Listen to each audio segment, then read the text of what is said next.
It's time to talk sports. It's Hacksaw's Headlines, a panorama of the world of sports, stories, comments, and opinions.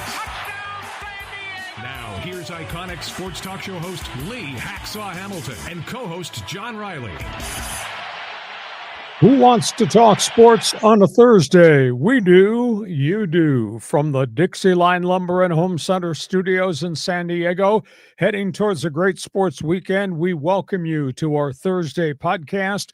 Good afternoon, everyone. This is Lee Hacksaw Hamilton, along with my co-host with his opinions from left field, John Riley, and we welcome you. This podcast brought to you by Dixieline Lumber and Home Centers, 9 locations to serve you in San Diego. You got projects, they got materials, you want ideas, they can be your best friend and help you remember the name Dixieline Lumber. John Riley, good afternoon. Boy, a lot of late-breaking stories, a lot of different stories that hit the buttons emotionally for people. We're going to kind of go a lot of different directions on this podcast. Yeah, and we're still talking a lot of baseball, aren't we, Lee? Even though it's the off-season, plenty to talk about. Just a couple of reminders. When we do this podcast, we do sports talk the way it should be done. We put a lot of topics on the table. When we're done, we invite you to join us. We call the segment at the end of the podcast Fans Forum. And for all of those of you who are joining us on a live stream, you can be an active part of this podcast. John, how does it work? How does it work? So I already see online right now, Michael and Schickster have already jumped on board. So if you have a question in the world of sports, just type in your comment, question in the live chat, YouTube, X, or Facebook. We'll get you involved in Fans Forum. Fans Forum comes up right at the end of this podcast. Ask a question, make a statement. If you've never participated, hit the button, get involved, get into the chat box. Okay, John, let's start. We're going to talk baseball because we are baseball-centric on this podcast, but we do this podcast and the whole community is so heavy-hearted right now because of what just happened this week, the loss of another Padre icon. Yeah, one of the great ones, the CRAFTY-LEFTY. Randy Jones has passed away at the age of 75. He was a legendary pitcher in the 1970s with the Padres. He had fought back from cancer twice. He was just an unbelievable individual. Self-made from California, came here, stayed here, lived here. He strung together some unbelievable seasons wearing the Padres brown and gold. I call him the old left-hander. He overcame so much. He was a junk baller in the era of superstar frontline pitchers. Think about when he was with the Padres in the mid-70s and they weren't very good. He would be their lead guy in the rotation, and he'd go against the other team's lead guy. Steve Carlton, Tommy John, Don Sutton, Catfish Hunter, Jim Palmer, Viter Blue. He had a really good group of years with the Padres, and he got by with guile. He got by with guts. He got by with his gifts on the mound, a wicked sinker. This is before the pitch really had become polished and everybody else adopted it. One year on a bad Padre team, he went 8-22. Think about that. Took the ball every fourth day. He followed that with back-to-back seasons of 20-12 and 22-14. And back in the day, pitchers went the distance. He was a workhorse. He wound up going 34, 36, and 4 starts in 3 consecutive years, never missed a start in the rotation. He had seasons where he threw for 285 and 315 innings. Think about that. That's unbelievable. Workload. And then there was the uniqueness of Randy Jones. Give me the ball. I'm going to throw a sinker. Here comes the pitch. He got involved in a game, I believe it was with the Phillies. Jim Cott was on the mound. The game went 1 hour and 29 minutes. They were both quick workers. You know, today we have this big argument about, oh, games go 3 hours and 15. That's way too long. Think about that. The old left-hander and Kitty Cott pitched a complete games and finished it in 1 hour and 29. His major league record was only 100 wins and 123 losses.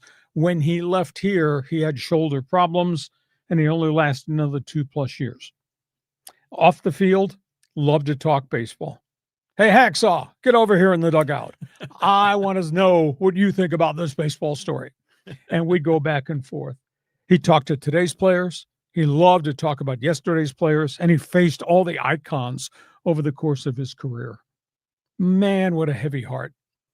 And Randy had fought so hard against throat cancer, victim of chewing tobacco, and then he got sick again. And just think about this.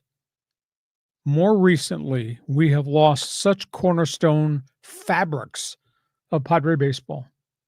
Jerry Coleman, Tony Gwynn, the late Kevin Towers, Peter Seidler, and now Randy Jones. The old left-hander, rounding third, heading for home, now in heaven. Cool guy. Yeah, totally a cool guy.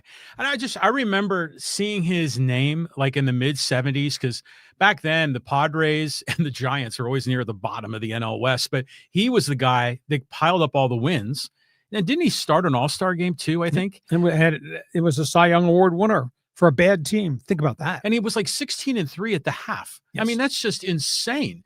So it's kind of cool how, bad teams have really special players that, that for whatever reason, the team doesn't work it out. But do you think he is the first Padres superstar, or was that Dave Winfield? Well, Winfield was here for a short time, forced to trade. Randy came here and just piled up great numbers.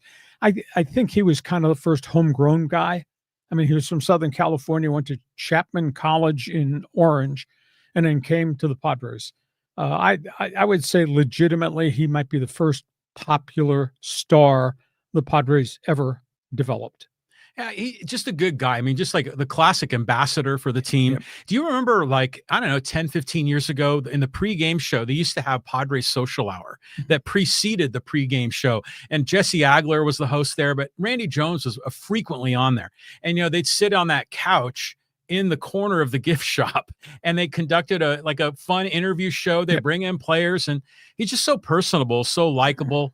And I know here in my hometown of Poway, he's had connections here. I think he owned the Big Stone Lodge for a while, and I think he has connections in Escondido. So he's a North County inland dude. A real personality, just friendly and everything. And your heart aches. Like I said, we lost another piece of the fabric. Oh yeah, of Padre baseball history. The old left-hander, RIP. Randy Jones. Rest in peace. Okay, move on. We got other baseball topics to talk about. Let's talk about searching for pitching. Yeah, we go from a Cy Young Award winner. We need some more, Lee. Let's talk about the Padres and where they're going to go or how they're going to solve this thing. It didn't work out.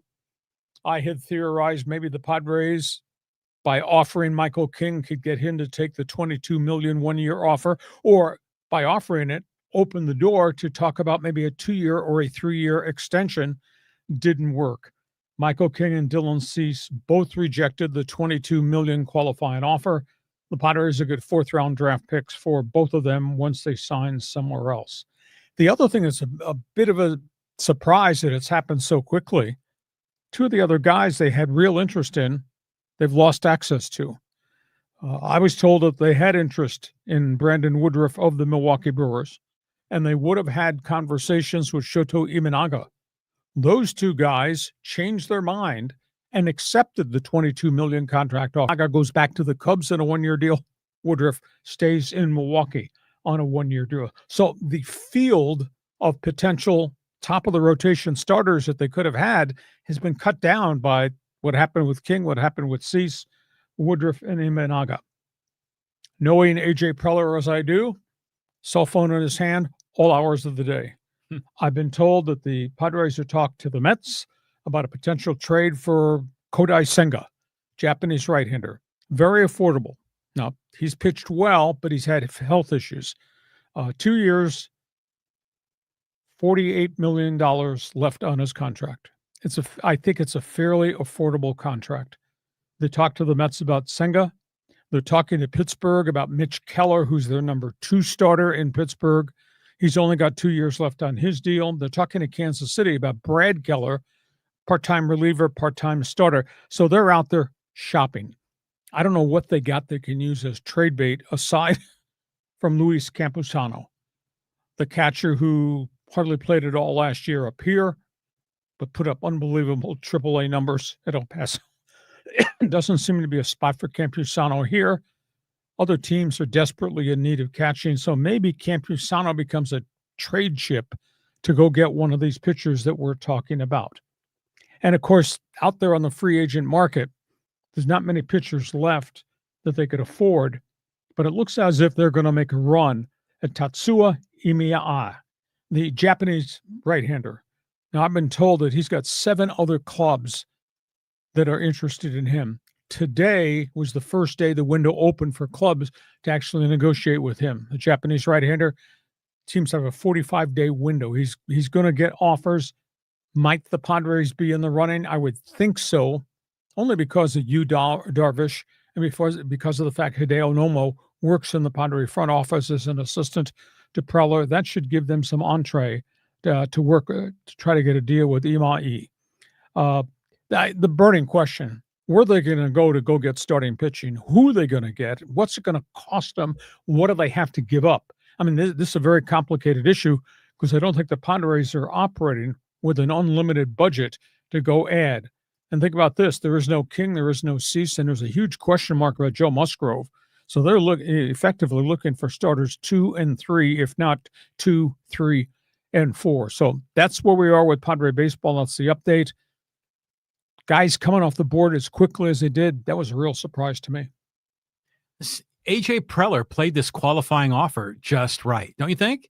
I mean, he offered Cease and he offered King.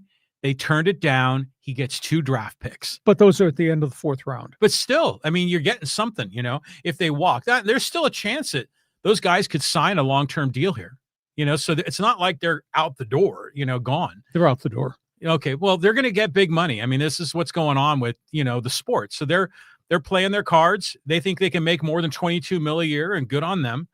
And you're saying about these other guys, like Imanaga and Woodruff. Woodruff, has had a history of, some arm trouble. Some of these other guys, every pitcher has had history of arm trouble. So it's just part of the equation here.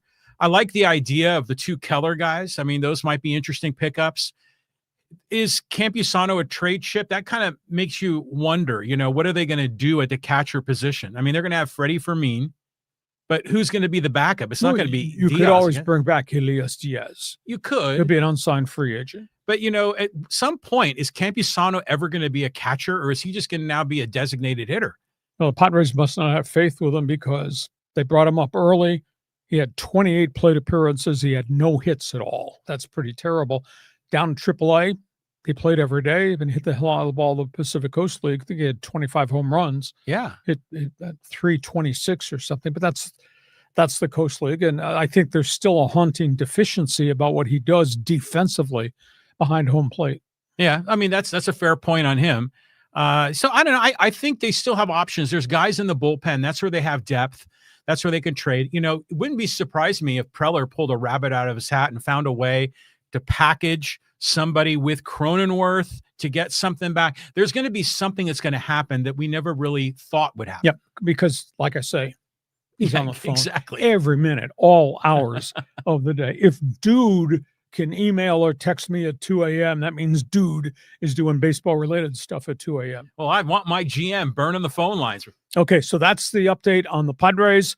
Fans Forum chat box is open. Jump on board. Memories of the old left-hander Randy Jones. Want to talk about where the Padres are right now in terms of searching for pitching. Are you of the opinion, take one of those relievers and make him a starter? Or do you side with me? Those guys, when they were starters, had arm problems. Leave them in the niche that they have polished and discovered. Just go find some starting pitching. And Preller, year by year, has always gone into the marketplace and brought guys here and say, where'd that decision come from? So we got all things Padre baseball. Fans Forum chat box is open for you. We go from that. Let's talk about the next team that's wheeling and dealing. Pantone 186. Hey, the Dodgers changing their mind? Yeah, that's what I hear through the grapevine. The Dodgers obviously have the big budget. The Dodgers have huge needs. Closer, left fielder. Most everybody of the opinion they had the inside track on Kyle Tucker. I was told that they do not want to give Kyle Tucker a 10-year contract worth $400 million. Not at that age, 27, 28 years old. Makes no sense to them. There are options. There are alternatives. They are talking to Cleveland about a Stephen Kwan deal. And the one difference with the Dodgers talking to Cleveland than anybody else, Dodgers have really got a plethora of young guys at AAA and a AA, a whole bunch of young pitchers, at least 3 young outfielders. They could find a package, I think, to get Stephen Kwan at probably a much different price. Kwan is not a free agent at this point. So that makes a lot of sense to me. New name has surfaced. This came out of nowhere. Reports out of Toronto. Bichette is taking offers from everybody. How would Bichette look at shortstop for the Dodgers? Now, follow me with this. Dodger fans say, we got Mookie Betts. Yeah, you got a hole in the outfield. You got Bichette. Betts goes back to where he was Gold Glove. You could put him in right field. You move Teoscar Hernandez, who you want to keep his bat in the lineup, put him in left field, where maybe his defensive deficiencies aren't as great. Now, suddenly you got Bichette in the batting order, which is a huge acquisition, and you got Mookie in a more role that he's feels very good with, and you move Teoscar and his bat to left field, and obviously you got your center fielder, and you got Tommy Edman, who can play all over the place as a super utility guy and maybe go back to second base. So this Bichette thing, all of a sudden, if you connect the dots, makes more sense than Kyle Tucker. The other big thing is, what are they going to do for closers? Well, they like Devin Williams, even though I thought he was really erratic and did not hold up to the pressure of pitching in New York. Robert Suarez is out there. They had looked at Edwin Diaz, but Diaz is getting them evidently a big offer, maybe by the Toronto Blue Jays. So Diaz may not be accessible at Dodger Stadium. Robert Suarez is still out there. So if they could get Bichette and get a reliever at an affordable price, then maybe everything changes there at Dodger Stadium. The other decision, and it has gotten a lot of conversation point, they've met internally, and they've decided they're taking Roki Sasaki out of the bullpen, and they're going to put him back in the rotation next season. Wow. And they're going to spend this entire offseason with Sasaki building up his repertoire so he can be in the rotation next year.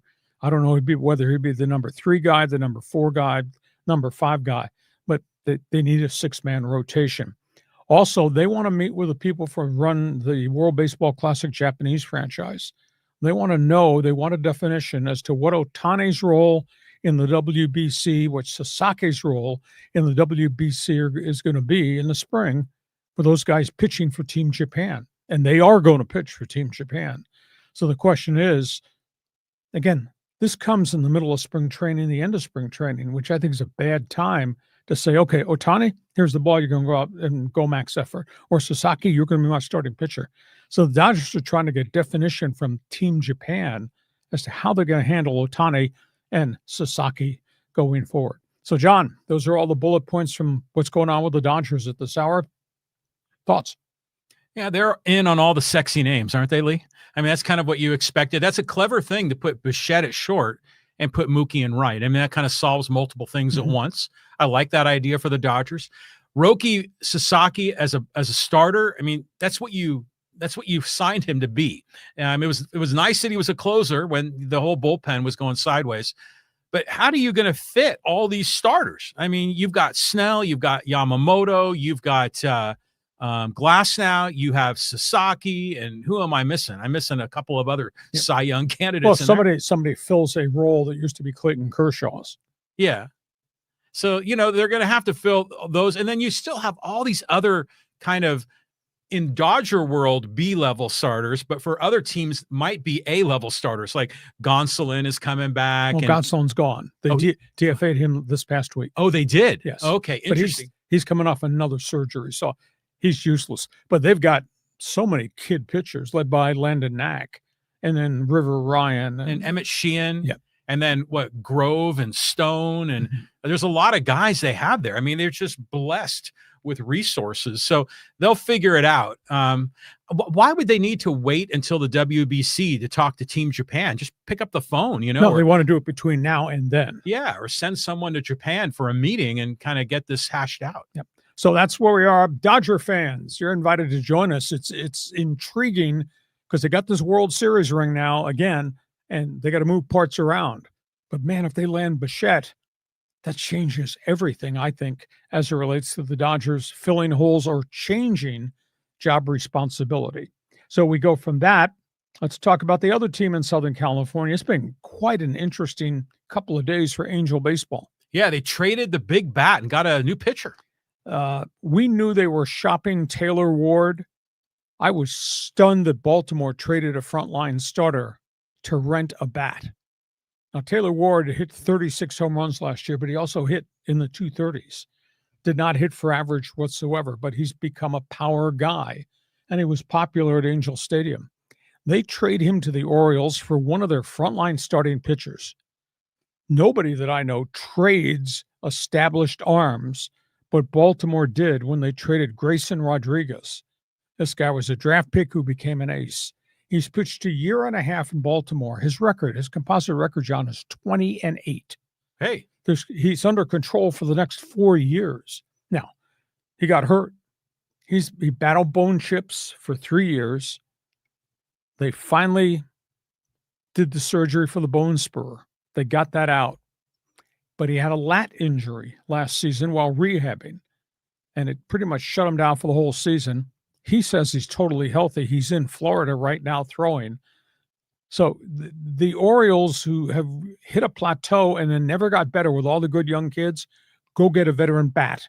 They really needed a power bat for that batting order to put around all the other stars that they have. But they trade a frontline pitcher. I was amazed. So the Angels are desperate for starting pitching. Once you get beyond Kikuchi, now add Grayson Rodriguez coming in the front door as a starter. And he's a warrior. He really is. By the way, by moving Taylor Ward, and Grayson Rodriguez's contract is as of today, the Angels have $51 million in budget space. Hey. Now, can they go convince other veteran players to come play for the Angels who haven't won in years and years and years? It's going to be interesting to see if they can actually lure another arm off the free agent market. It might be a level 2 starter, but a guy like Merrill Kelly would look really good to me. Solid. We talked about the Kellers. One of them would look really good to me in the middle of that Angel rotation. And they're also going to move Reed Detmers out of the bullpen where he pitched pretty effectively, put him back into the rotation where that's why he was drafted in the first round. So suddenly things have changed just a little bit. But this trade of left fielder who can hit for a frontline pitcher, I think the Angels won the trade. Now, I think Taylor Ward goes to Baltimore and makes a big difference, but he's a free agent next season. So Baltimore gets him on a 1-year deal. Angels get control of Rodriguez if he's totally healthy for the next 4. So you talk about laying a foundation. We got to get more quality players into Anaheim. That's a start.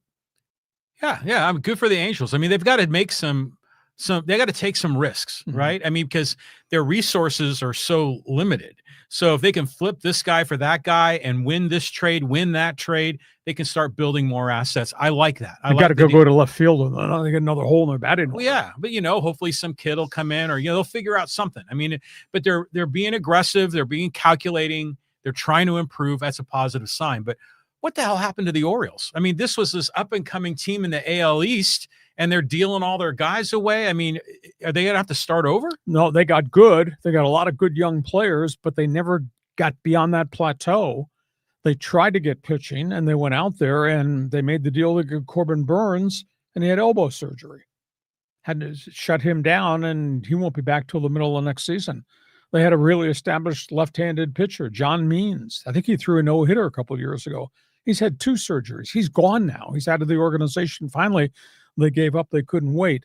So they've been close, but they just have not been able to get over the top and go to the next level. But I do think another big home run helps them. We'll see if the Orioles go do some more things to go get some more veteran pitching, or they just need to get their pitching healthy. Just by the way, I love that Orioles logo. Yeah. I mean, it's just classic. That brings me back to the early 70s, doesn't it? Brooks Robinson days. Yeah, exactly. So that's classic. So good on the Angels. Angel fans, you fans forum chat box is open. You got a response to the acquisition of Grayson Rodriguez. That's a frontline starting pitcher, and they got him for 4 years. Wow. Hop on board. Fans forum chat box is open. Speaking of Angel baseball, because we have to cover this story because I told you it'd be dark, it would be deep. John, it's bad. Tyler Skaggs is responsible. Yeah, the testimony, it is now the 6th week of the Tyler Skaggs drug death testimony in Santa Ana. His wife, his mother, and one of his best friends and a teammate all testified this week. Carly Skaggs testified as she wept on the stand. She's holding the Angels accountable for their actions and their inactions. That involves the public relations director, Eric Kay, who was an addict himself, who was dealing drugs to Skaggs and Angel players. His mother confirmed on the stand that Tyler Skaggs told her that he'd become addicted to Percocet, the painkiller, after shoulder surgery. She never told the Angels what her son told him. She told his agent. The agent helped get Skaggs into a rehab program. She said she had no idea that he was doing and addicted to oxycodone. The stunning story came from his teammate, one of his friends, Mike Mourn. He says Skaggs introduced Mourn, to Eric Kay to make drug purchases. The Kay delivered drugs and put them in the players' lockers while the players were out on the field, and the players responded by giving Kay envelopes full of money to pay for the drugs. They snorted and crushed, Mourn and Kay, oxycodone and other drugs in the vacant team bathroom inside the clubhouse. Mike Mourn testified to that. They showed him Skaggs texting Mike Mourn, say, join me for Blue Boy pills before the game. Blue Boy pills are crushed oxycodone. They snorted that stuff in the clubhouse. Mourn testified they made purchases of drugs from Eric Kay in the back parking lot at Angel Stadium. He said himself he got addicted to Percocet because he was trying to stay healthy and trying to stay on a major league roster. When he was asked about not going for help, he said, yes, the team has many assets to help us when we have personal problems, but the team also controls our roster spots. And Mike Mourn said, if I show up with problems, I put my roster spot at risk. He said the pressures to make the roster stay on the rosters, the highs are so high, the lows in Major League Baseball are so low. But he admitted he's drug-free, say he'll carry the burden of whatever he did with him forever, including the death of Tyler Skaggs. And then at the end of the testimony, I mean, it's pretty riveting stuff. The player said the Angels are not responsible for Tyler Skaggs' death. Tyler Skaggs is responsible for his addiction and for his death. Wow. If I'm in the juror's box and I hear that from a player who was doing it, wow. Again, I told you, John, this would be dark, this is deep, this is dirty. That's where we are right now as we're weaving our way through the 6th week of testimony in the Tyler Skaggs death. Your reaction? Well, I mean, he's the primary culprit here. I mean, it's Tyler Skaggs, and it was his addiction, his choosing. We can look at Eric Kay, we can look at all these other, situations to try to point the finger elsewhere, but in the end, the primary is Tyler Skaggs is responsible for Tyler Skaggs.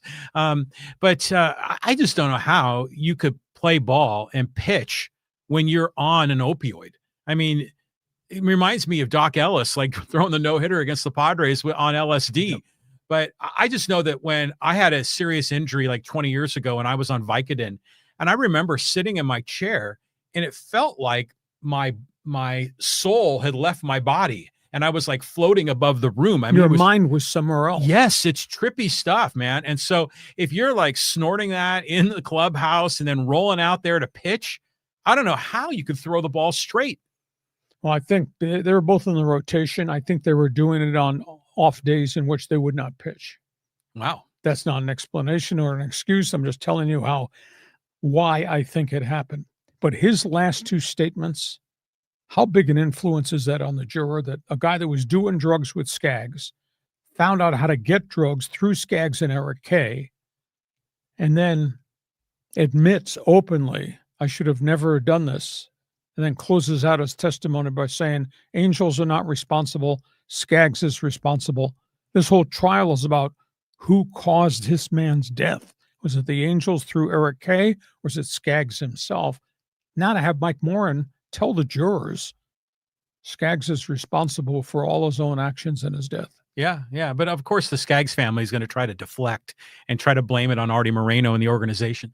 And by the way, when you were saying that Skaggs was like dropping off pills, like during the game, he was putting them in their locker. Do you remember like in the late 90s when it was the McGuire-Sosa home run thing, and Mark McGuire was being interviewed in the locker room, and, you know, in the locker, they have like a little shelf at the top, and up there he had a bunch of prescription bottles of different pills, and everyone, you know, was analyzing it after, you know, that live recording, and some of it was creatine and other, you know, meds that weren't necessarily approved or not disapproved. So the point being is that drugs in baseball has been going on forever. I mean, there was the cocaine scandals in the 80s. You have all the uppers like the Redsies and the Greenies and all that in the 60s and 70s. It's amazing. Well, that's what led to the drug testing at each of the different levels. And baseball's owners had to fight to get drug testing in, and the union Donald Fear kept putting up barriers. As the union chief, that's invasion of privacy. Well, no, it's not. The integrity of the game is at stake. And, you know, that's what led to the Balco case. That's what led to the Mitchell report. That's what led to suspensions. That's what led to the enormous increase in drug testing. You know, if you test positive one time, John, you get tested 10 times a year at any time, day or night, in season or out of season.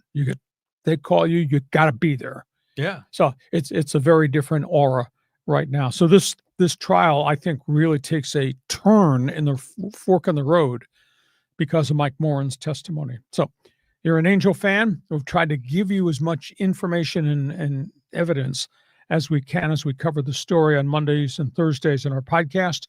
Chat box is open for Angel fans. Talk about your impressions of what you've heard over the last couple of weeks in the testimony of the Tyler Skaggs case. We go from that. Let's talk hoops. Hoops. San Diego State, bye game and a loss. What a huge setback to Troy State. Hell of a game to watch. 108-107, double overtime. Troy State wins on the Viejas floor against San Diego State. Great game for the fans. Great damage to San Diego State's non-conference resume. And nationally, people are just bagging on SDSU. Headlines: how could you lose to a team with 135th ranking in the Ken Palm ratings? They called it disastrous. They called it disgusting, etc. Troy hit threes. Troy hit free throws. Troy hit the boards. And that's what really surprised me more than anything else. San Diego State had 20 turnovers. Aztecs, 15 missed free throws. San Diego State had 29 fouls in the game, and they gave up 49 rebounds. That's the stunning stat. How does this team with its bigs give up 49 rebounds to a team that's got a bunch of guards? But they did. They looked like they weren't mentally ready to start the game. Like, this is Troy State, non-conference game. Who the hell are they? Sun Belt Conference? They were down 14-2 before you could sit down. Right. Now, they did fight back, but they trailed for 18 minutes. And then it just became a dogfight. I got the lead, you got the lead, etc. Tell you, Miles Bird's three-point half-court shot. That was just a heave that happened to go in, but they practiced that, and he made an unbelievable shot. Magoon Guath came back, had 20 points. He had boards. He had blocks. He played really well, played more minutes than I thought he would. I thought he'd be on a minutes cap, but because it went to double overtime, Guath played a lot. I think the one big challenge where I saw in this thing is that Brian Dutcher really had his hands full with who's on the floor and can they play together. He kept making changes. What he needs to do, I think, is work on coming up with a specific rotation for the starters and a group of rotation that he needs to get on the floor when he has to go to the bench, because they were all over the place. He kept making changes of two guys for two guys. It seemed like every minute and a half during a stoppage in play, shooting free throws, somebody coming in, somebody coming out. And they didn't play well together. To me, they just didn't fit well together. And please tell me why Dutcher's not standing on the sidelines calling a play. Miles Bird, your best player, he hardly touched the ball in either one of the overtimes. How are you not running some of the offense through him because he's so good? So it was huge. And by the way, now they got to look at the video. They got to solve what's not right, and they got to do it in a short period of time, because Monday they're playing Michigan, nationally ranked Michigan, up in the Players Festival tournament in Las Vegas, and the next night they're going to play Oregon. So here's the issue. You lose a bad game to Troy State. How do you prevent it from becoming a second loss in a row and a third loss in a row just like that? Thoughts? I'm going to evoke John Rothstein. Losing a bye game is the epitome of brutality. That was a hard game to watch. The whole time I'm like, come on, guys, get it together. And the offense, generally speaking, was good enough to win. It was the defense that was breaking down. And, those two brothers, the two redheads that were hitting shots, somebody on Twitter was saying it looked like a bunch of guys looked like Napoleon Dynamite, that were beating the Aztecs. It was very tough to watch. And, I mean, like, you're starting to learn more about some of these players. Like Sean Newman, for example, this great point guard that can dish. He was taking way too many shots. When he shot the ball, you're like, there could have been a better option than having a mid-range shot by him. The Miles Bird, shot at the end was great. And when they tied it at regulation, I'm thinking, okay, now they can take a breath, hit the reset button, and come and blow doors in the first OT and win it. And they didn't. And it went to second overtime. And the whole time you're just going crazy. And Troy was losing all of his players on fouls. Yes, exactly. And so, Magoon Guath was fantastic. I mean, he was hitting threes. He was good in the, playing down low in the paint. He was great. Sometimes, though, with Bird, he gets, like, he'll make the big shot, but then sometimes he falls in love with the big shot.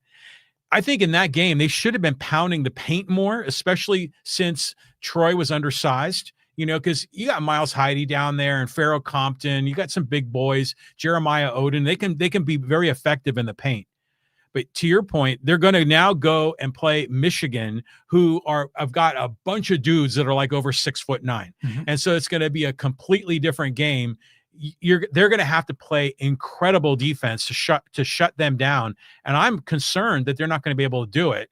And I think also your point earlier about the rotation, there's like too many guys in the rotation. I think they're going to have to, kind of trim that down a little. Shorten the bench a little bit, at least find the right guys to play. Yeah, exactly. So I was stunned. I really was, to lose to Troy State the way they did. And people come back to me on emails and on the internet and on social media and say, it's only one game. I agree with you. It is only one game. But the thing is, they still got Michigan, Oregon, and Arizona just around the corner, and they'll go into the conference. I have no doubt that they're going to pound people in the conference. But again, the selection committee looks at the quad 1 versus quad 2 games. Did you lose to somebody in quad 3? Did you struggle badly against somebody like that? And they kind of hold that against them. So, that wreaks havoc with the computer metrics. Yes. A quad 3 loss at home. I mean, that's the game you can't lose. I mean, when they play Michigan and Oregon and Arizona and whoever else, they're going to be a third game in that Players Era tournament, be another big time team. The Aztecs will be the underdog. I mean, you hope to win a few of those, but this is going to be that thing that hangs over them all season long if they don't win the Mountain West. And honestly, I'm not necessarily confident that they're going to blow doors in the regular season of the Mountain West. What we saw against Troy, I mean, that's a team that didn't they lose to Cal State Fullerton? Yes. I mean, this is a team that they should be blowing up, and by the way, the Mountain West is kind of weak right now. They've had a lot of small time teams that have knocked them off. So the whole conference is like a head scratcher. And that kind of weighs against your credibility. Yeah, exactly. Yeah. You run the table against who? Right. So I know how many teams out of the conference are going to make the tournament. It might only be 1 or 2. Yeah. Shocker. Just a shocker. You're a college basketball fan. The UCLA Arizona game was amazing. I mean, UCLA just hung in there with Arizona right to the bitter end. And then you get Arizona knocking out. Who'd they beat? It was UConn, right? UConn, yeah. Yeah. Stormed the victory. So Arizona's a real deal. Oh, yeah, they're a top 10 team. So is Michigan. So this is a tough assignment for the boys. Dutcher's got to whip them into shape. San Diego State fans, join us. Fans Forum, chat box is open. You saw the game. Great game for the fans to see, but not a great game. I don't know if it was great to see. It was so nerve-wracking. I was just getting angry the whole time. I kept saying, how could this be? I kept waiting for Troy State to cave in. Said, okay, here's the run. Never happened. Never happened. And all those guys going to the bench and fouls. I fouled out the whole damn world. I'm waiting for San Diego State to just bury them. Never happened. And then they've rolled out that freshman kid, and he hits the free throws, cold as ice. And you're like, this is unbelievable. Yeah. You want to comment on the 108-107? Great game to see, but not a great game for San Diego State as it relates to tournament aspirations. Fans Forum chat box is open. Last topic before we get to halftime. We're talking about some pro basketball. Go ahead, John. Yeah, we'll talk about the Mavs and the WNBA. We got a fire sale and a big payday. Boy, a lot of conflicting reports out of Dallas-Fort Worth about what's going to happen next with the Dallas Mavericks. They just fired the general manager, Nico Harrison, and Dirk Nowitzki went public this past week and said they should have never traded Luka Doncic. And if you're going to fire Harrison, it should have happened before the start of the season. And said there's such a negative environment that's wrapped around this basketball franchise right now, and that's not a good place for Cooper Flag to be in. Now the rumors are everywhere around the NBA from all the insiders that they are shopping Anthony Davis. So at the end of the day, if they do this, and they're concerned because Davis just is like an injury waiting to happen. He's always hurt. Yeah, he is. More recently in the last couple of years as a Laker than a Maverick. But if you're trading AD, you're dealing him away after you dealt Doncic away. What's your blueprint? How are you going to win a championship with these type of players? But they want to rebuild around Cooper Flag. And there's all kinds of insinuations that Jason Kidd has problems communicating with players, that Jason Kidd had problems with Nico Harrison, the general manager.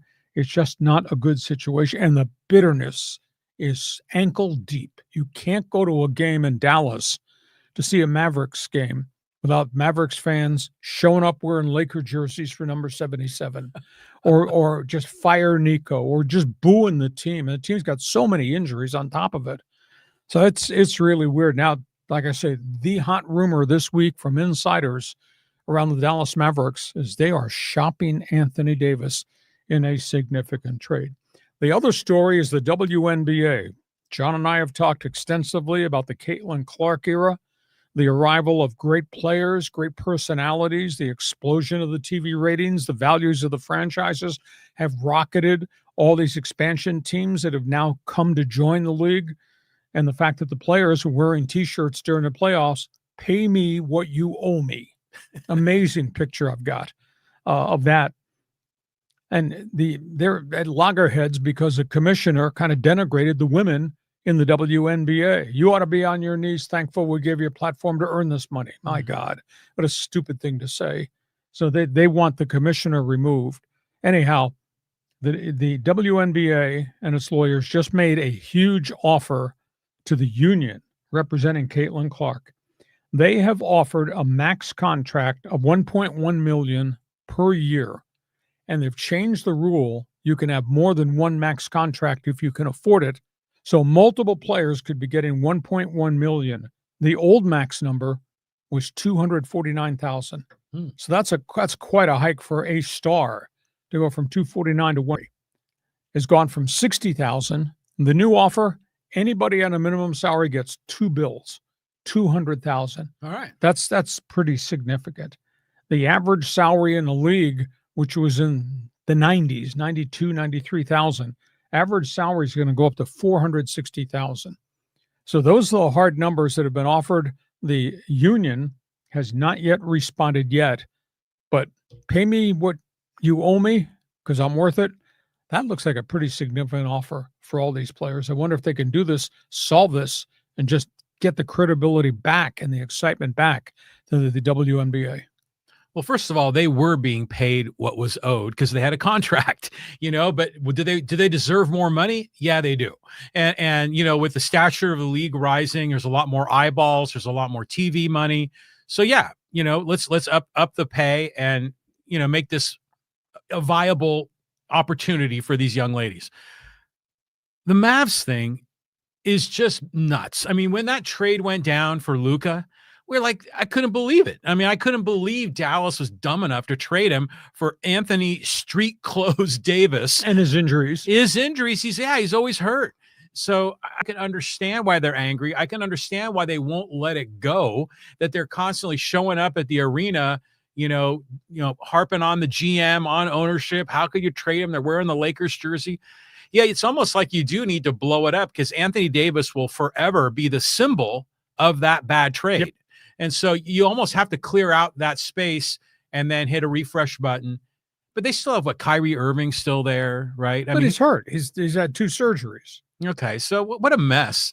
I mean, it was just so dumb. And it was just, I remember when that trade happened also, I was thinking, the Lakers, they always kind of land on their feet all the time. And, Luka's been so good for them. But yeah, I mean, drama with Dallas, drama in the WNBA. You're a basketball fan, your Fans Forum chat box has a space open. You want to get in line to get a question to us, go ahead, far away. We are at halftime, our Thursday podcast brought to you by Dixieline Lumber and Home Centers, 9 locations to serve you in San Diego. John, Dixieline is known for a lot of things. Lumber for all the construction the contractors do here, the huge display of tools that they have, but they do something really important for people in San Diego. You own a home like I own a home. Hey, you need to insulate that home better. In the summer for the heat, in the winter for this cold and chilly weather, doors and windows are one of the specialties of the house. And John, they do it really well. They do. I mean, we love talking about their doors and windows. Check these out. These are the big doors. These doors are the ones that disappear into walls. It's really cool. And here in San Diego, since we have great weather year round, this is a way to sort of connect your outside space with your inside space. I mean, imagine if you live in one of these really beautiful homes and you want to have an entertaining, evening, little barbecue, some drinks out by the pool, people kind of mingling in the house, out on the patio. Those big doors are fantastic. You can see right there how they disappear into the wall.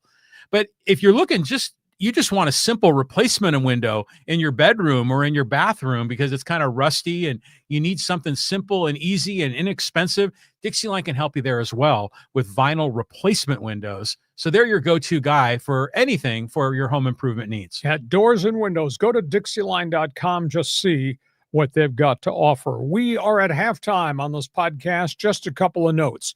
When we're done, Fans Forum, you get the chance to join us in the chat box, so feel free to pile in.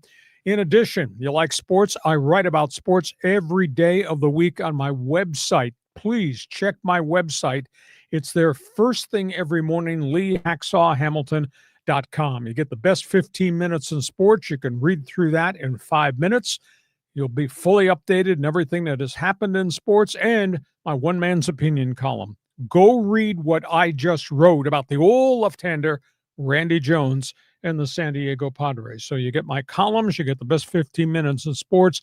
Just go to LeeHacksawHamilton.com.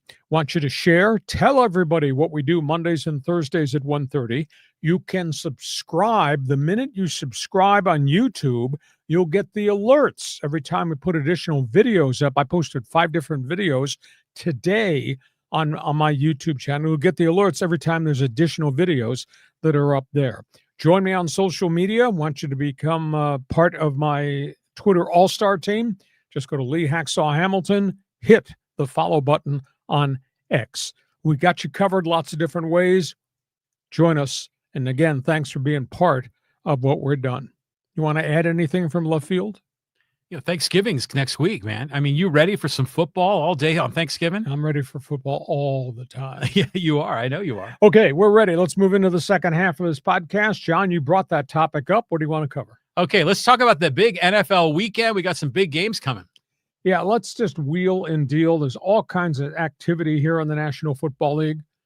The Chargers, first of all, have a bye week. That's a huge issue for them. They've got so many problems on their offensive line, especially the beating that Justin Herbert has taken. Rams are going to play.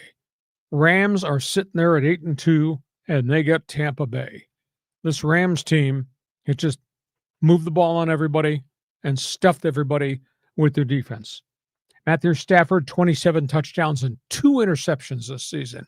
Who has stats like that this late into an NFL season. Rams have won 5 in a row with Stafford leading them. How about this defense? 27 sacks. And the defense has allowed 17 touchdowns in only 10 games this year. Tampa comes in with Baker Mayfield. He's having a really good season, 17 TDs and 3 picks. He's got no help around him. All his skill guys, wide receivers, tight end, and his top running back, all been out with injuries. So the Rams getting ready to close up a chunk of this home schedule. They get Tampa Bay. They could be sitting here 9-2 by Sunday night.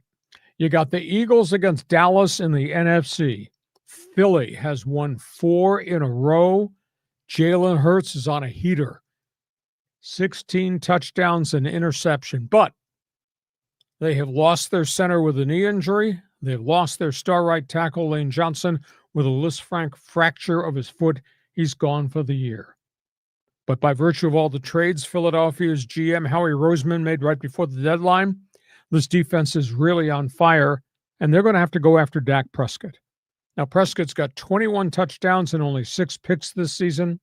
CeeDee Lamb and George Pickens, between them, had 98 receptions and are averaging, between them, 15 yards per catch. It's dynamic to watch what the Cowboys are doing offensively. And by the way, this is a huge game for Dallas. Dallas plays Philly, Kansas City, and Detroit the next 3 weeks. What an enormous challenge for Jerry Jones' team. So don't want to miss Philadelphia and Dallas. Indianapolis, Kansas City. Now, the Colts had the great start, then the Colts lost a game. Indy is coming off a bye week, which they really needed. Daniel Jones, boy, is he hot. 2,559 yards and 15 touchdowns. Complemented by Jonathan Taylor, 1,138 yards rushing. Jonathan Taylor is averaging 6 yards per carry. Across the line of scrimmage, that's Patrick Mahomes. He's got over 2,900 all-purpose yards, 22 touchdowns. Lost in the equation about Kansas City, their offense is averaging 364 a game. So it's going to be great. You got Indy's explosive offense, Kansas City and Mahomes going down the field. The Chiefs are 5-5. Kansas City right now, at this hour, is on the outside looking into the playoffs. Here's Kansas City's schedule. They get Indy, Dallas, the Chargers, Houston, Denver. That's pretty rugged for Andy Reid. So Colts versus Chiefs. Buffalo goes to Houston. Josh Allen over 2,800 all-purpose yards, 28 touchdowns. Bills defense just explosive, 387 yards per game. Houston does not have C.J. Stroud, but they do have Davis Mills, who's kind of an unsung, consistent, trustworthy backup quarterback. Texans defense. Man, they're going to go after Josh Allen. 258 yards per game, 25 sacks, and a total of 16 takeaways. So you got Buffalo, Houston. So, John, we got 4 must-see games this weekend in the NFL. Yeah, I mean, that last one, the Bills-Texans, I think that's tonight on Thursday Night Football. So, yeah, these are all terrific games.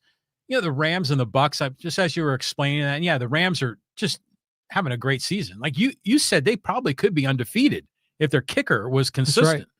Right. But, you know, I was watching, I think it was the Notre Dame Pitt game. And, you know, they had the college game day guys, you know, with, you know, that whole crew that was there. And I think Aaron Donald was there on the set with him. And he looks good. I mean, he really looks good. You know, he walked away from the game at the peak of his career, didn't need it. Yeah, I'll tell you what, though. I mean, he looks like he could walk out on the field right now and be really productive.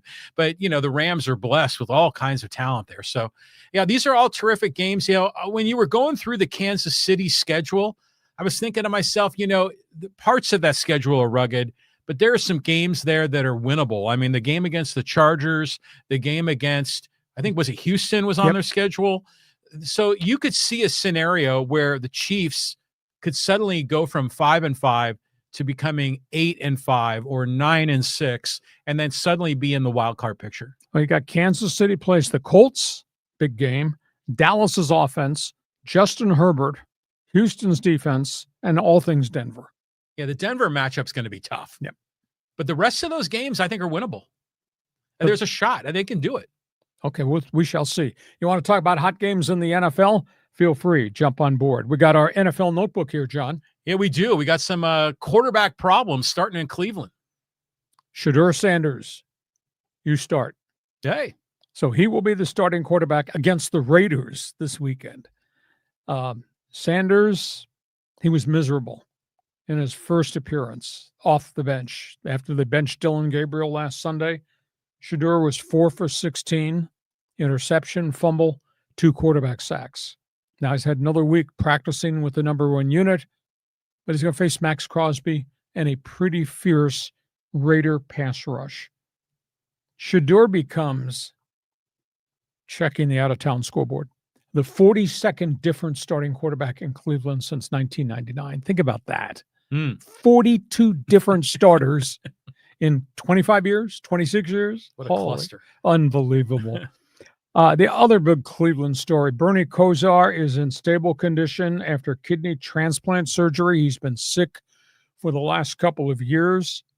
Get this story. A 21-year-old Cleveland Browns fan who suffered a stroke and died, his family offered that young man's kidney to Bernie Kosar, and the blood samples matched. Beautiful. Bernie's had trouble finding people with his blood sample. Is that what you call it? Yeah, blood type. Blood type to match so the kidney donation will work. They found this kid in a 24-hour span. Right on. Amazing story. So Bernie Kosar at this point still hospitalized in stable condition.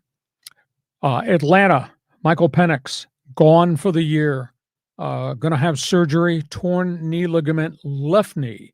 Now, he tore his right knee ligament twice while he was in college at Indiana and at the University of Washington, so he faces a long recovery. He'll be back there next season. Kirk Cousins, Mr. Moneybags, is going to try to save the Atlanta Falcons season.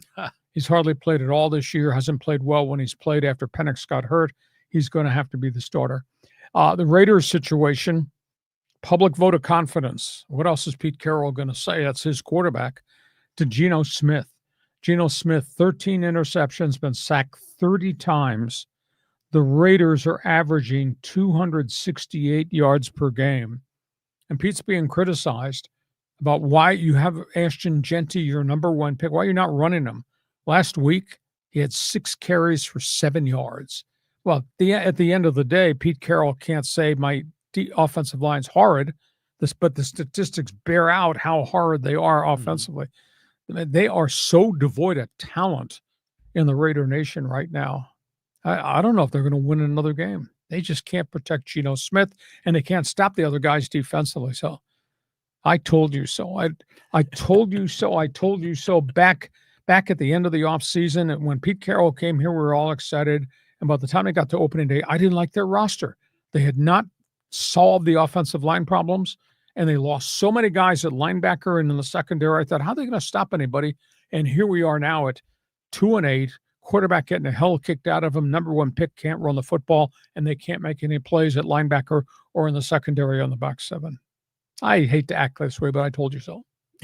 Nobody likes an I told you so, Lee.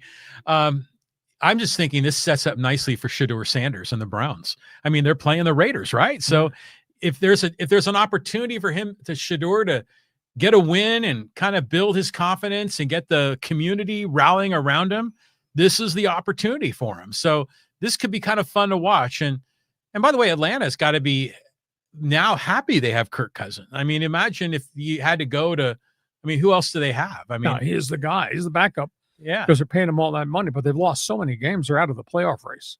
Yeah. The poor Falcons. That's one of those teams that for the most part has disappeared in the NFC. You don't see them as often. I want the Raiders to be successful, but I think you're right. This year is not their year. What do you think about seeing Tom Brady rolling into the stadium wearing his Raiders gear? It looks kind of weird, huh? Oh, they look really weird. But then again, all things Al Davis and Mark Davis have worn look weird too. So that doesn't match Tom Brady in Raider gear. Jeez. Well, he's a Bay Area guy. You know, he grew up in San Mateo. I think he was a Niners fan, Joe Montana. But, the Raiders are right across the bay. Okay, that's all things NFL. You want to talk about some of these storylines, feel free to join us. Fans Forum chat box is open. Is it Saturday yet? Are we ready for college football? Oh, I don't know what you're doing Saturday early, but I know what I'm doing Saturday early. Yeah, we got a Big Ten matchup on the West Coast, the Trojans-Ducks shootout. Big time game. Holy cow. All types of implications. Oregon, USC. Big play quarterbacks. Dante Moore is really good at Autzen Stadium, too. He's the Oregon Ducks quarterback, thrown for 2,190 yards, 21 touchdowns, only 5 picks. They got 3 running backs at Oregon who've combined to average 6 yards per carry.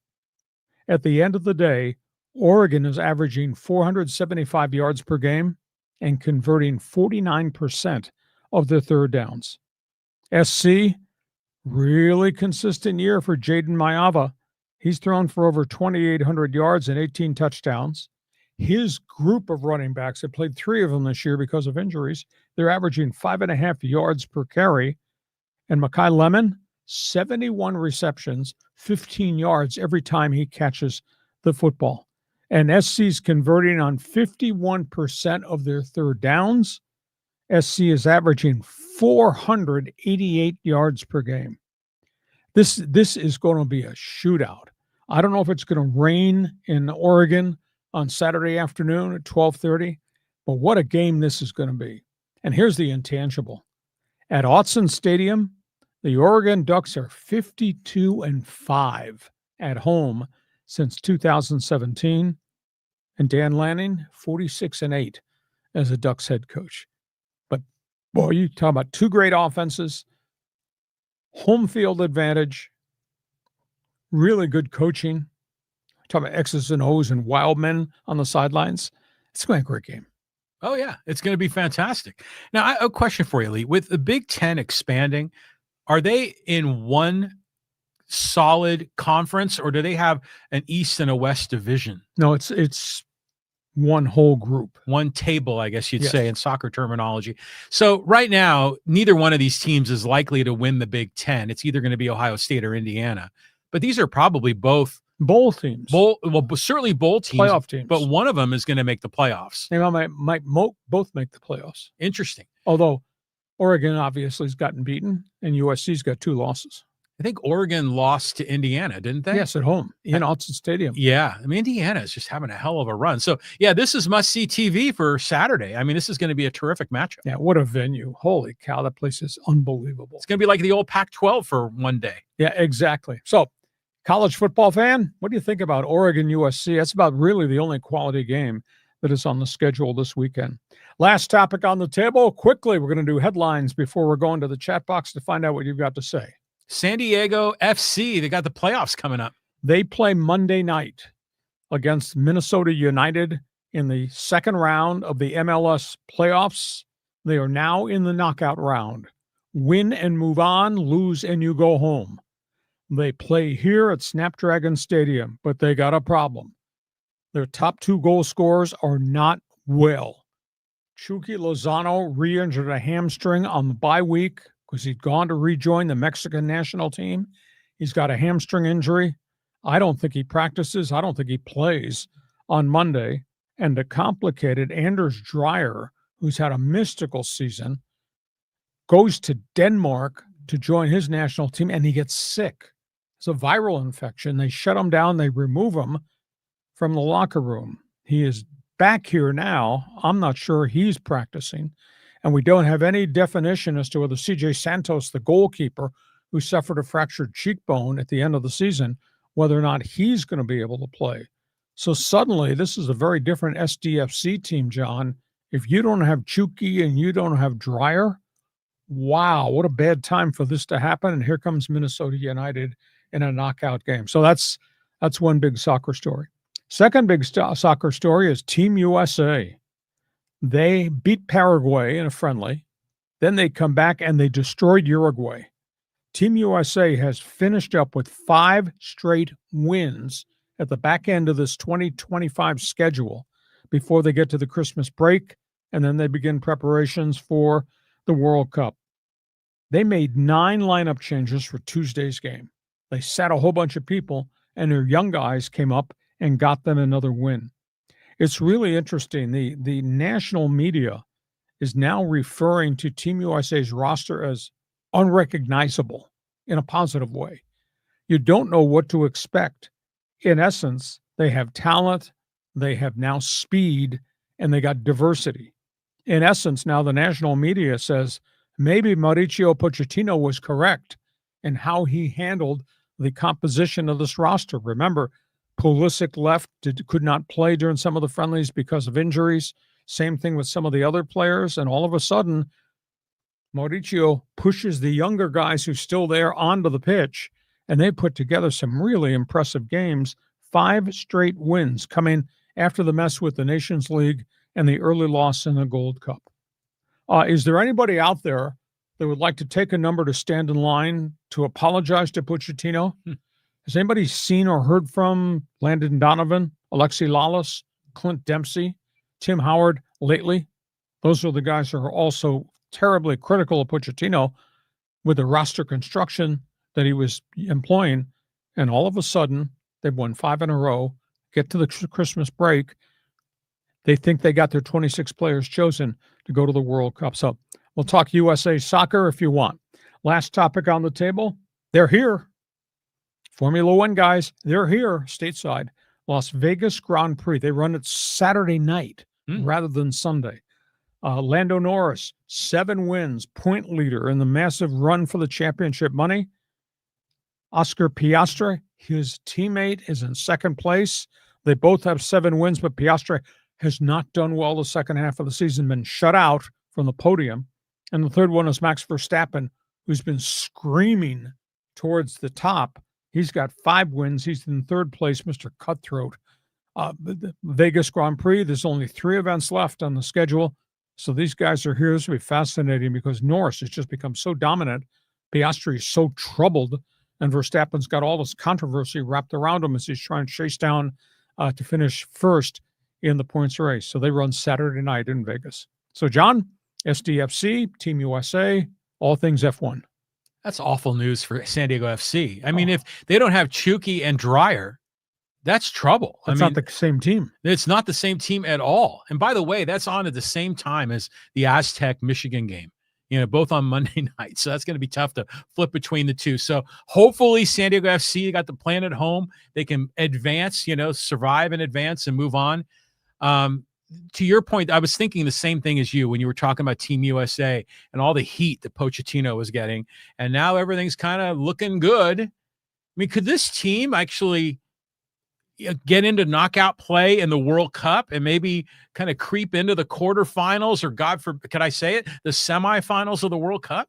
Well, let's first of all, everybody's got to be healthy. All these guys now go back to their clubs to play in their specific leagues, whether it's in England and in the Premier League, or it's in Italy or in France or in Spain. Don't get anybody hurt, because when they come back to start training in 2026, you don't want anybody coming off surgeries.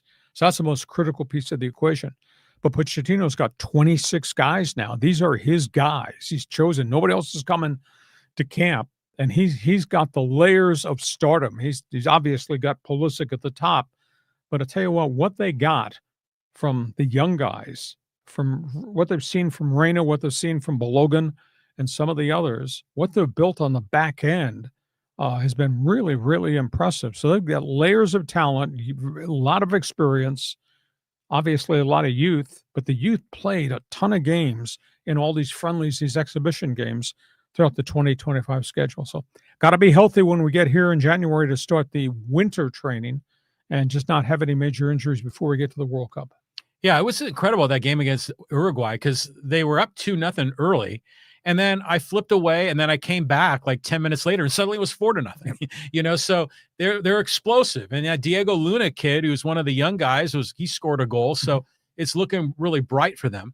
Question, though, about the Las Vegas Grand Prix. I know that we've discussed how there's been heat on the Las Vegas organizing committee about, manhole covers and racing down the strip and the expensive hotel rooms. And then all the Las Vegas residents were angry about roads being shut down. Have you heard any of that controversy? Well, they fixed the course. They've changed the course a little bit through Vegas. They made it a night event, which is different than doing it during the day and closing everything off. So I think they've addressed every problem they had from and most of the surface the first year, where there was terrible public lashback. So I think it's in the third year of the deal now downtown. It seems to have been received very well. Ticket sales have just exploded. I don't think there's any problem. The fact that it's going to be run at night, it means it's going to be very, very cool compared to being in Vegas, where if it's hot, all track conditions are really tough.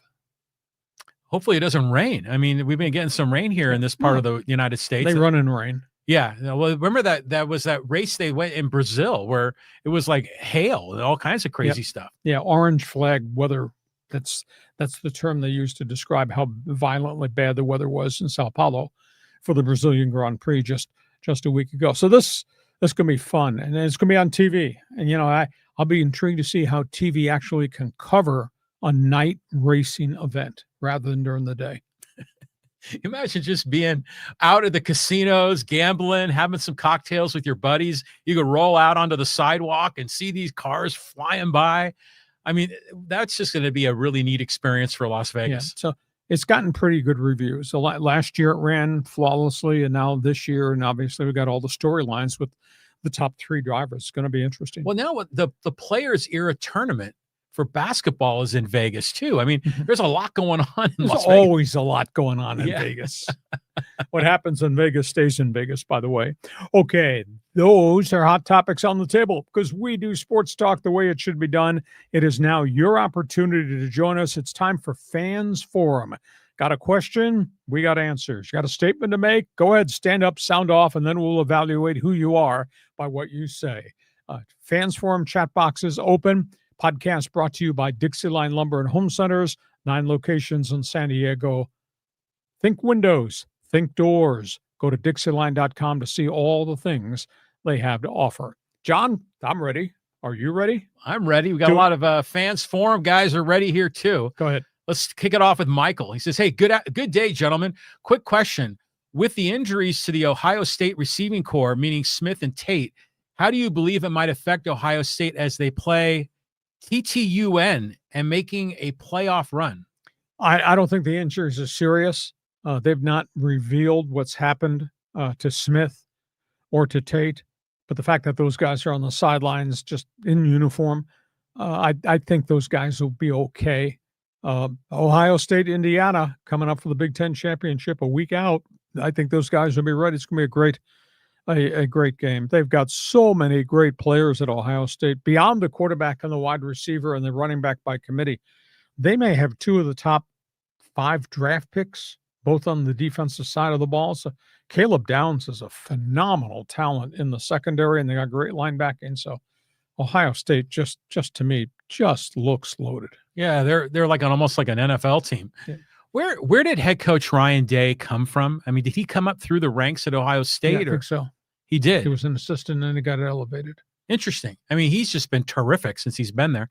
Now, if I recall, reading your best 15, isn't the quarterback for Ohio State, Julian Sayin, didn't he have something like 18 touchdowns and 0 interceptions? Is that right? I think he may have 1 interception, maybe 2. But for a freshman, that's really good. Well, he's a redshirt freshman, been in the program his second year, came from Alabama. He committed to go to Alabama, and Nick Saban retired, walked away. Jalen Saban decommitted, wound up at Ohio State within 15 minutes, went there and redshirted that first year. He plays with great composure. But, John, he's surrounded by unbelievable talent. What a talent base. Yeah, unbelievable. So I think they're playing Rutgers this weekend. Yes. I'm not sure what TTUN means. You? That's what you're guilty of that. Bad typo. Oh, okay. All right. No, playing Rutgers Scarlet Knight on the road. Okay, let's go here to Derek. And he says, hey, we need to get you a WST hoodie. Oh, that's from the old Canada Network. Listen, I got every hoodie with every logo in the world. I'll wear a Winnipeg Sports Talk hoodie. I do stuff with them every week. I do an NFL Notebook segment every Friday with their big podcast across Western Canada. So it's really cool. Right on. Yeah. I'm on the air everywhere. You are. I do Winnipeg, I do an NFL Notebook segment up in Edmonton, and I do one on Sportsnet, which owns all the stations across Canada, out of Toronto. I do NFL Notebook stuff weekly there. I'm on the air everywhere. Cool. And I know that every once in a while you'll show up on someone's podcast as a guest, so I think that's cool that you're doing the big time stuff, but you're also working with a lot of independent podcasters. I'm doing an Angel podcast tonight at 7:00 out of Anaheim. You are? Yes. Good for you. I'm on the air everywhere. Everyone wants to see Hacksaw. Okay, let's keep on going. We'll go to John. Because unfortunately for the Padres, I suspect that free agents will be a little apprehensive about San Diego while the ownership situation is unknown. And money talks, players walk. I don't think that's as big an issue because there's a success story, John, in all the guys that they've acquired here and how good the franchise has been over the last 5 years. The franchise is still pretty good, though it's got some holes here. I think the bigger story is there's not enough pitching out there right now that's going to be a difference maker. And they definitely need starter 2, starter 3, and there's uncertainty over Joe Musgrove at starter 4.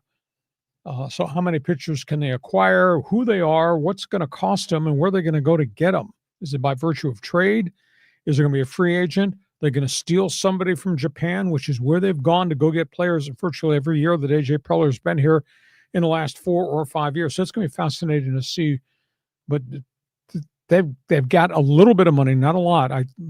We've tried to figure it out. We think 30 to 35 million that they can use to go get guys from the outside because other guys have pay hikes that they're going to be due. So it'll be interesting to see who it is, but the numbers changed because I was hopeful they'd get a shot at Imanaga, who I think has really pitched well since coming from Japan. I think his record's 24-11.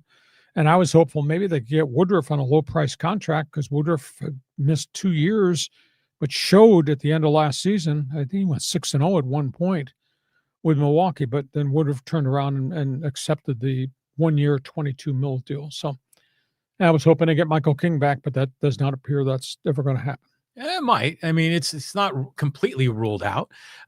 You were always high on Woodruff. I remember you were talking about him quite a bit. You know, who I think about is obviously Pavetta's your number one. Musgrove is a question mark. Randy Vasquez is kind of positioned to take another step forward, don't you think? I think, but he's got to do it. Vasquez has always given you every start. I guess you could say he's trustworthy. Every start, he'll string some good innings along, but then there's always a bad inning.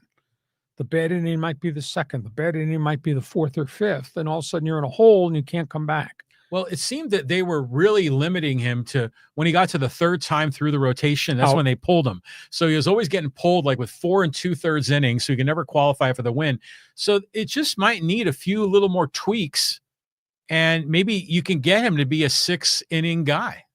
I think it's possible. He's a wild card in all this conversation, but they're very, very thin in the rotation. But AJ has always come up and gotten pitchers from someplace. Short-term rentals, like the guys, Lugo, Waka. Yeah. Injuries, rehab, change of role. He's done that, and he's been successful at it. So I think he can go find some more pitching here. Yeah, hopefully he can do Has that. to. Okay, here's a 2-parter real quick from, who is this? WLB Argueta. And he's talking about Imai, the Japanese kid. And he says he's getting $200 million. Padres aren't paying that. Well, Imai will probably end up with one of the New York teams. Well, I think everybody's going after him. I've been told this morning he officially became a posted free agent after they put him on the block. And I've been told there's 7 offers out there. Now, I don't know if the Padres have made an offer. The Padres, why not? I mean, Padres have a good reputation in the Pacific Rim now with player acquisitions, paying guys, etc. But the Yankees are there. The Mets are definitely there. I was told the Red Sox are there, though the Red Sox are talking trade with everybody for pitching. So there's going to be a lot of teams making runs at this guy. There's no doubt about it. He looks so young, Imai, and obviously Sasaki looks so young. Yeah. So Imai's 27 though. He looks younger than that. But I don't know. I think it's cool that it's just how the sport has become more international. And so, he's going to get big money. Teams are desperate for pitching. Are the Padres going to sign him? Probably not. I mean, they tried to get Roki Sasaki. He went to the Dodgers. he's not going to go to the Dodgers. I mean, the Dodgers, the cupboard is full. They don't need any more pitching.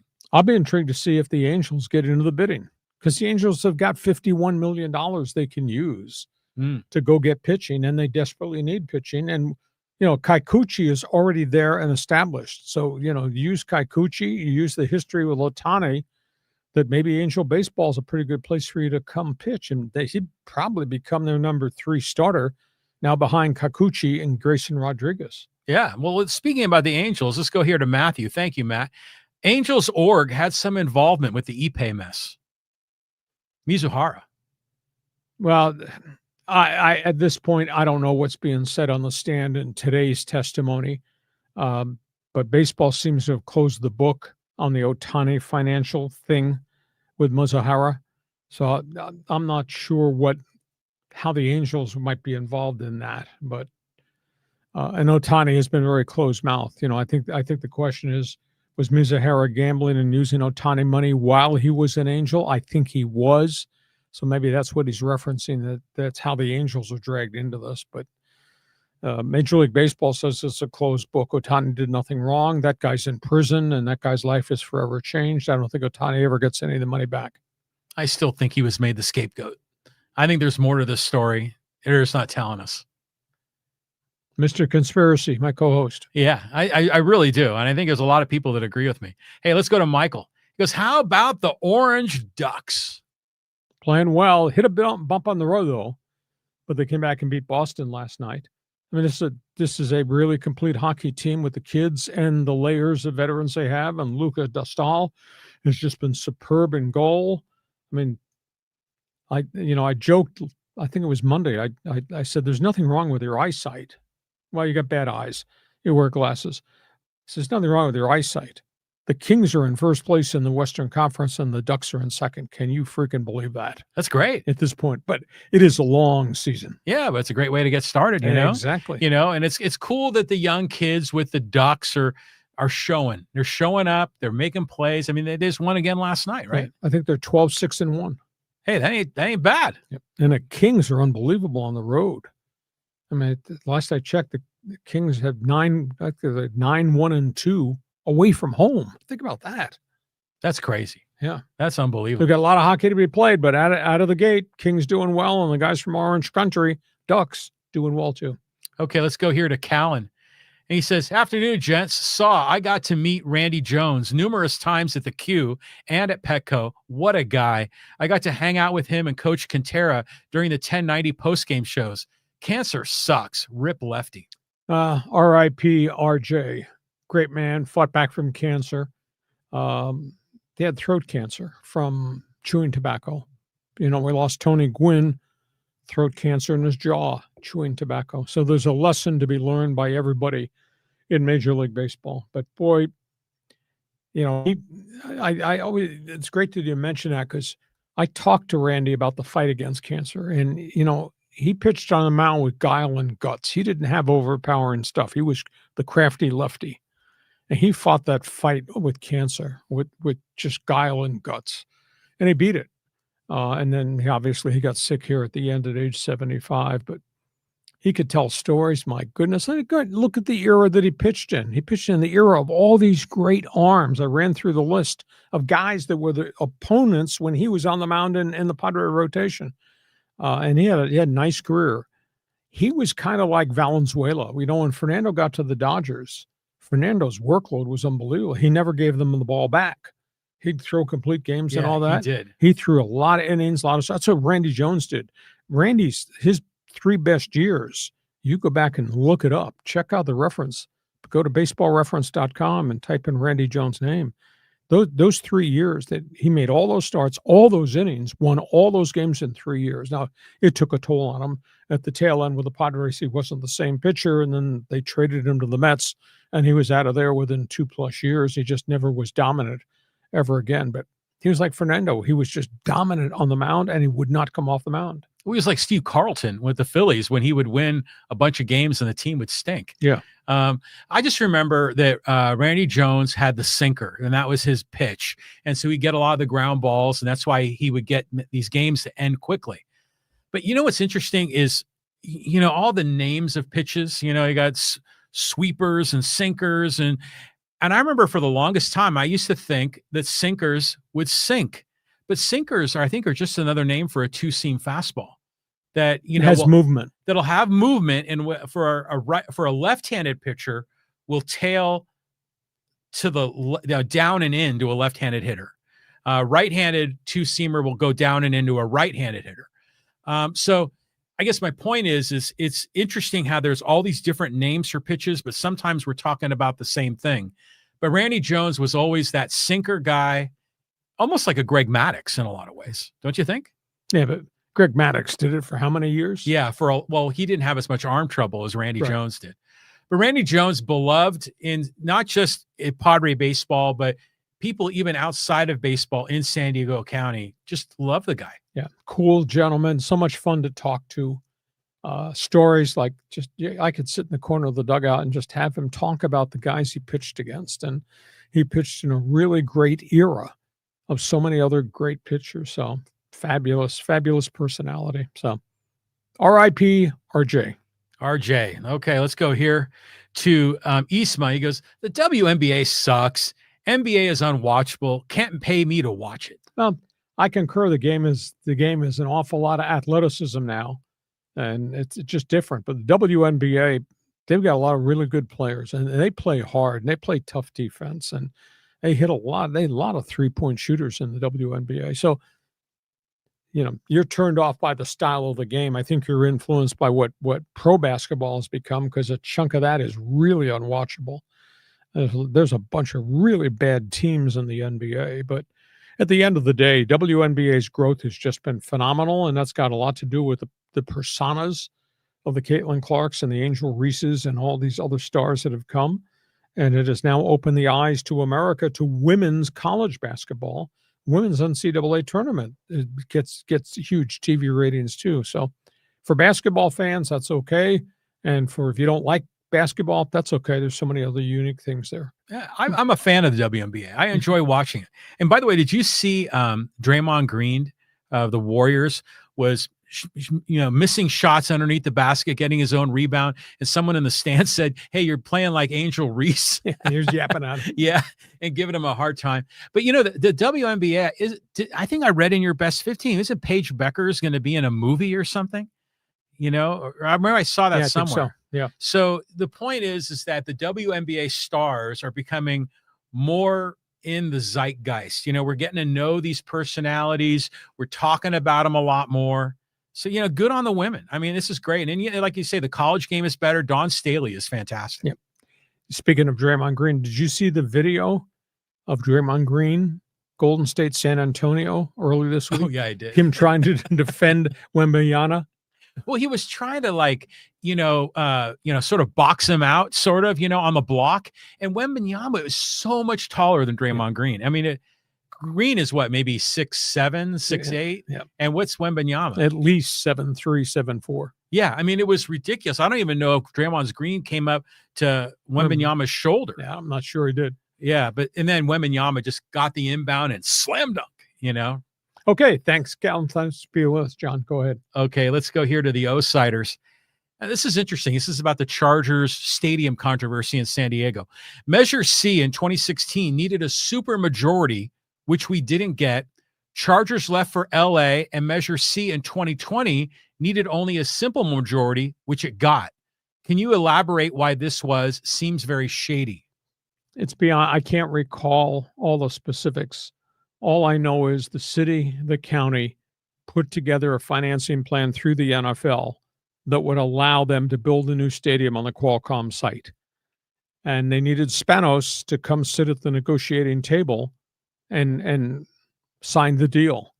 And he did not. He refused to negotiate because his eyes were always set on going to Los Angeles. At the last minute, Spanos said, I would rather have a stadium downtown. And he came up with this cockeyed ballot. We're gonna put a proposal on the ballot to build on a postage stamp right next to Petco Park, which made no sense at all. And that obviously was voted down. And then he went to the NFL and said, see, I told you, San Diego won't support us. Let us go to LA. And the LA NFL did. It was tragic. It was terrible. after that, then the next vote had to do with the land in San Diego State, with the expansion of the campus, Mission Valley expansion of the campus, which included the stadium, college football stadium, not an NFL stadium. The one thing that I didn't agree with when the San Diego State proposal was put out there, and I don't know if they call that Measure C or something different, the one thing I didn't agree with was they took out a chunk of land that had been set aside in one of the ideas for an NFL franchise. If somebody came in, wanted to build a stadium, we'll take a chunk of the land at Mission Valley and put it out on the side for an NFL stadium to be built. That thing was removed. So then San Diego State got the entire Mission Valley complex, and they've started construction now on buildings and dorms there, in addition to Snapdragon Stadium. So very complicated to get anything done, but it was right there. It was ready to be passed, and Spanos refused to come to the table, and the NFL allowed him to refuse. And then he came up with a cockeyed proposal downtown that was voted down. Yeah, these things were confusing. My understanding is that the 2016 measure was a tax increase, and that's why it needed a supermajority. And I don't know if they were defining that as 2/3 or 60%, probably 2/3. And if I recall, the vote got over 50%, but didn't meet the supermajority threshold for the tax increase. And by the way, the tax increase wasn't on San Diegans. It was on tourists. It was that transit occupancy tax on hotels and rental cars and all that. Now, the other one, the one in 2020, that was when it was either going to be Soccer City or SDSU West. Right. And that there was no tax increase involved. And I think that's why 50% was allowed. And that was really a giveaway of the land to San Diego State, wasn't it? So I think that was part of the whole deal on why voters had to vote. In the end, I think this is wonderful for San Diego State. I mean, they were maxing out Montezuma Mesa. Yes. They needed to kind of stretch out a little bit. But as far as an NFL team coming to San Diego, I mean, that ship has sailed. I don't see that ever happening. No, in our lifetime, no. And Soccer City proposal, John, was the one that I said that they put aside a parcel of land to build an NFL stadium if somebody wanted to come in. And we could have had Soccer City own that tract, would have built its own stadium for San Diego State to come in and rent, plus still have the property for if somebody from the NFL wanted to buy a franchise, move a franchise here, you could build on that site. But then San Diego State won that vote. Soccer City's idea went away. That was the end of the potential of the land. Yeah, no, that makes sense. Okay. Good question. Thank you. Let's go here to Steven. Because I don't see the Dodgers getting Tucker unless the years are right. I see them trading for Quan or Buxton. They have prospects that are ready now, but blocked. They've got a lot of prospects. And the question is, how many will Cleveland get? Now, Buxton's got a no-trade clause. He's not waived the no-trade clause in Minnesota yet. Buxton's a really good player. Quan's a different player. I like Quan a lot. I think Quan is probably more affordable because people in Cleveland are really steamed at ownership. You keep trading all your players away. At the end of the day, you can get Quan. If you can get Quan for one of those young AA outfielders plus one or two pitchers, maybe you go do it because he's a really good, diverse ball player. So, and I don't think Tucker fits the parameters. I mean, he's a 279 career hitter. He's got some power. He's been hurt, though, multiple times last couple of years, and he wants a 10-year deal.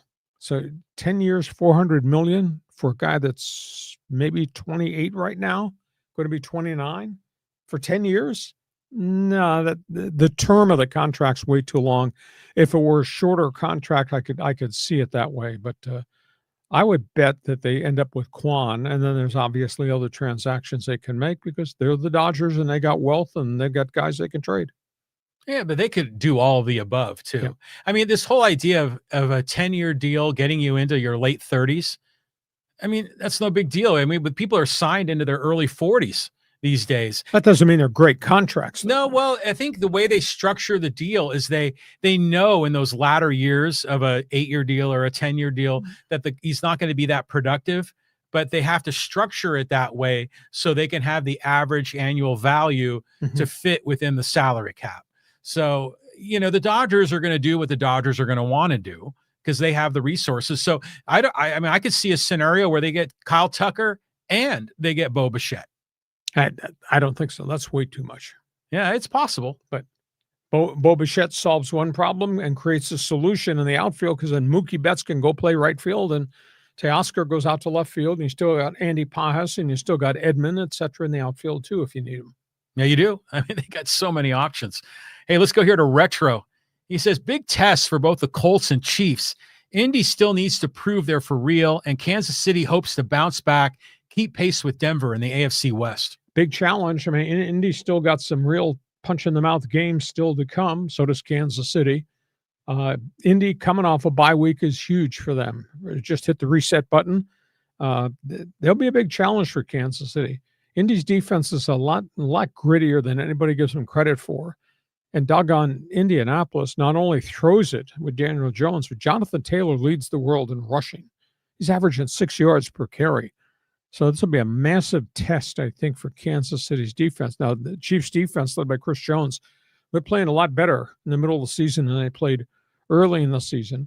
And despite the KC loss in Denver, the suckers at Arrowhead, I mean, they just play so well at home. And they got a lot of firepower on offense. Now, they don't run the ball, but they do throw it a great deal. Kansas City, Indianapolis got so many implications. It's so important.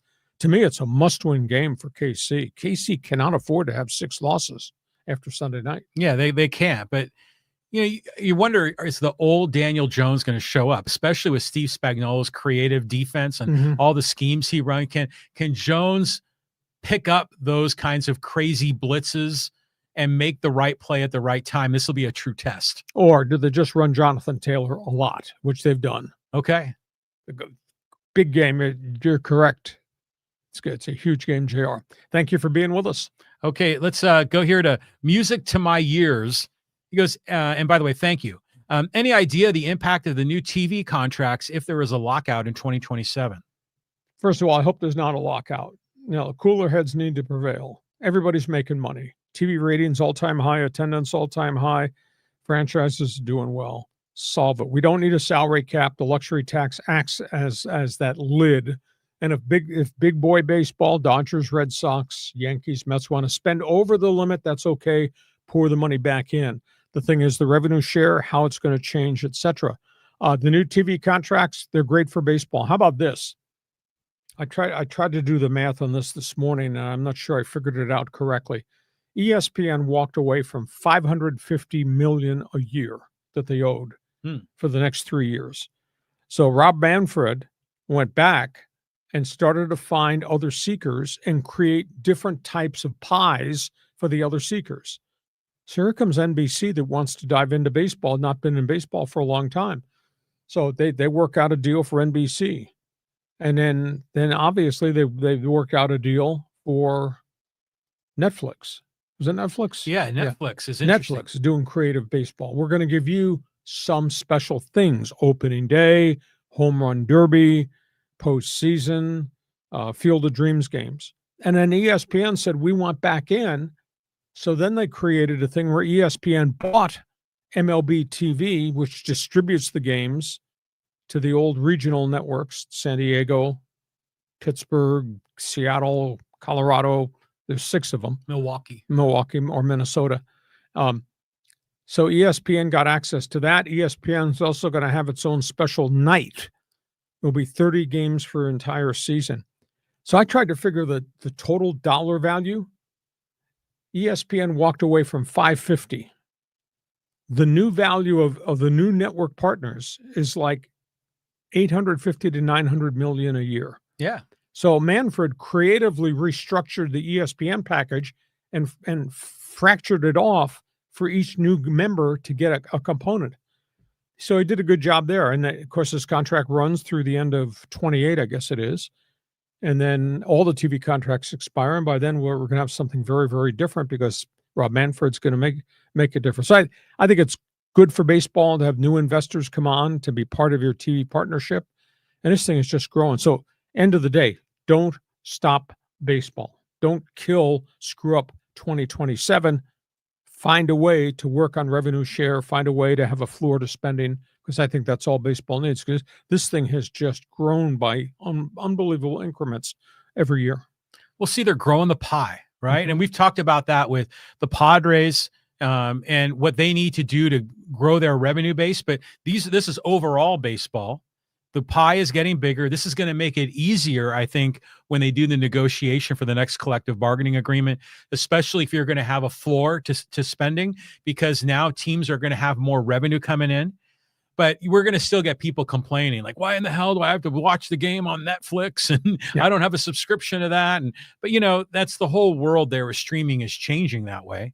What do you think about the Padres? I guess they're going to be part of an ESPN package. They're part of the ESPN umbrella because the ESPN bought MLB TV. MLB TV is distributing the Padres and all those teams that lost their regional contracts. But that's 6 right now.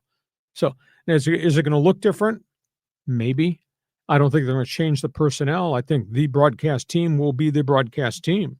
Well, I think I saw a post that Don Orsillo and, Mark Grant, they all said, yeah, it's the same team. Details are coming. So hopefully now with ESPN behind them, they'll have a good pregame, postgame shows. Mm-hmm. I would like to see that. And maybe there's more money. Maybe it's more than $30 million for the Padres. Maybe they can get 40 or 50 and kind of sweeten the pot a bit. No, they need, because that's one of the big things. I mean, everybody's writing about it. I talked about it on Monday. Padres never recovered from losing the $60 million per year that they were getting from Bally Sports and the old regional sports network. It's down to below $30 million, which is a hit. Everybody, those other ones, Arizona and Minnesota, Pittsburgh, they all took hits too. So we'll see if they can grow this. But it is interesting that the minute ESPN walked away from baseball, allegedly, I thought, oh my goodness, how are they going to replace that $550 million? Well, Rob Manfred went out and recreated the things he had to offer and offered it in different packages to new people to come in the front door. Yeah, you figure ESPN already has so much sports content, but guys like Netflix are desperate for anything, and that's why, Peacock gets that one playoff game a year usually. And so all these streaming platforms want to have a little bit of pro sports to attract new subscribers. So if they do, it could really pay off for them.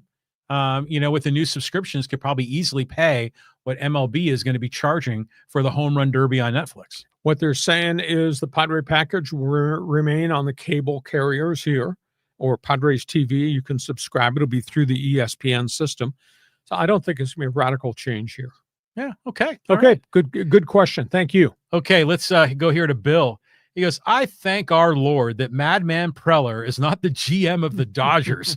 Rip Randy Jones. Well, I agree with you about RIP RJ. In terms of AJ, I mean, he's given us 5 years of fabulous baseball. I don't necessarily agree with everything he's done in terms of how he's acquired players.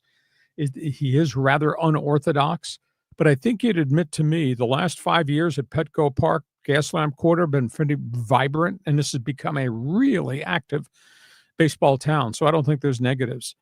I'll be intrigued to see if they get this contract extension done to keep Preller, or do they just take a public stance? It's terrible for me to say this. Do the Seidlers now take the public stance? Franchise will be sold within a year. We will let the new owner, who's going to buy the franchise, John Riley, make the decision. Are the Seidlers going to back away from doing this deal with AJ and just hide it under the excuse franchise for sale? We'll let the new owner decide whom he wants to run it when he gets here, and it gets here within a year. Well, they said it's going to be business as usual, right? That could change. Yeah, it could change. I mean, we thought that they said that they were going to keep ownership forever, and that changed. So we'll find out. In the end, it's funny though, because Dodger fans, it's fun to kick the Padres. It's fun to kick AJ Preller. I'll tell you what, Preller, I'm happy he's our guy. I mean, he's aggressive. He's doing things that Padre GMs were always too afraid or didn't have the resources to do. Preller's doing it. He stubs his toe sometimes, but I think he has won more deals, way more than he's lost. He makes the offseason really fun to cover from a media standpoint. It's really neat. And you can't argue with the product on the field the last 5 years. You can argue a whole bunch of things about the money, the deficits, the trades of the farm system, the mistakes, but you can't argue with the fact they've been in a pennant race 4 or 5 years in a row, and it's kind of made it sellout city, which is kind of cool. It is kind of cool. We're going to get to Aztec Mike, and he has 2 posts. I'm going to do each one individually. The first one gave us a little clarity on the deal. He says the city was going to give the land to the Chargers and they declined. Then the city made San Diego State pay $96 million for what was going to be free for the Chargers. But the Spanoses came back. You're talking about the land for the stadium only. And the Chargers said no. Then the Chargers came back and asked for everything, all the acreage. I don't know, it was 46 or 96 acres. The Chargers wanted all the acreage. The whole parking lot, everything. Everything for free. And the city said no. But at the end of the day, they had a package there and a proposal there with the financing there. And all the Chargers needed to do was to come to the table and say, yes, we're going to throw our $300 million in, like the NFL put their G3 money in, like the city and the county put their money in. Boom. There's your $1.2 billion. Let's go build a stadium. And Spanos never came. Well, Spanos knows that the valuation of his franchise is going to go way up when it's in LA and he's playing in SoFi Stadium. So Spanos is doing all right. It was just, you knew the whole time that Spanos at heart was never in the San Diego market. And remember, who was that guy that they hired that was like a PR guy that was kind of the face of the whole stadium? Mark Fabiani. That guy, yeah. I remember he was involved with Bill Clinton on some other things in politics as well. He was just the face of it, but it was all sort of I don't know, smoke and mirrors. Like, we like San Diego, we want to take care of the fans, but really, I never believed that. I never believed it either. They wanted to go play in LA. Okay, Mike, that's my answer. Okay, and then Mike had another one here. I want to get him in. Hey, senior night for the Aztecs Saturday night. They deserve much respect for staying in San Diego. Staying at San Diego State. No, this is great. Yeah, those seniors. What Sean Lewis has done to flip this thing. I mean, I don't know anybody, even you. I don't know anybody would have thought this thing potentially could have been 10-2. Not after a 3-9 season and just the continual turnover and churn of talent. So they've done a really, really good job. And I'd love to see him play in the Holiday Bowl. You know, Holiday Bowl's struggling to rebuild identity again. Don't have a corporate sponsor. Maybe they should change their rule and just take San Diego State if it's 10-2 and then match them against an ACC team or somebody from the Big 12. And let San Diego State play before a sold-out house here. I don't think that's going to happen. But Aztecs have a chance to go to the LA Bowl, which is where the champion of the Mountain West winds up. But SoFi Stadium, those fans are, I don't think a lot of fans are going to travel to LA to see that. So it's a tough time right now for the Holiday Bowl. But San Diego State, hey, they flipped it. I always believed in that coach. I know what that guy did at Kent State. I talked to people from the Mid-American Conference. I came from the MAC. So I know all about it. And he flipped it quicker than I thought he would. This is kind of unique. So it's pretty good. Yeah, I mean, they're having a hell of a season. I mean, who would have thunk, So it's all going great for them. I guess it's Nevada at home. This is at the senior night. San Jose. Excuse me. Pardon me. You're right. San Jose. San Jose lost to Nevada. That's why I'm getting those confused. And then they close out at New Mexico. Then that's not a cakewalk. That's going to be New Mexico's having a really good season. They really are. So, but you talk about the LA Bowl. Isn't that the Jimmy Kimmel Bowl? Well, that was a 1-year sponsorship. Okay. Doesn't like Snoop Dogg have a bowl now after him? I think so. I don't know. David Portnoy and the Barstool Bowl or whatever that was called in Phoenix. Yeah. Well, they still have the Weed Eater Bowl, I think, don't they? Yeah. But at any rate, Aztecs are going to land on their feet. They're going to be in a bowl game, which will be exciting for the program. A stepping stone for Sean Lewis. I think it's terrific. And we were talking about him last week. Next year, they're going to be in the Pac-12 with a guaranteed spot in the college football playoff. And the Aztecs are going to be one of the top teams in the new Pac-12. Yeah, based on this season, you look at everybody going to the Mountain West. Aztecs are right there in the upper echelon in football next season. It's not Oregon State. I don't think it's really Washington State. No, maybe Boise and Fresno will bounce back. They've got quarterback problems, and that's why Boise tailed off and why Fresno State lost some games as they made quarterback changes. So Aztecs going to the new conference have an opportunity to be really good in that new conference. New conference might equal Mountain West 2.0, but look what the Aztecs have done in Mountain West conference play this season. Yeah, it's gonna be a lot better than the Mountain West has been. I'm confident it's gonna be a good. I mean, the Pacific Coast, we're gonna have like our own, thing cooking. It's going to be good.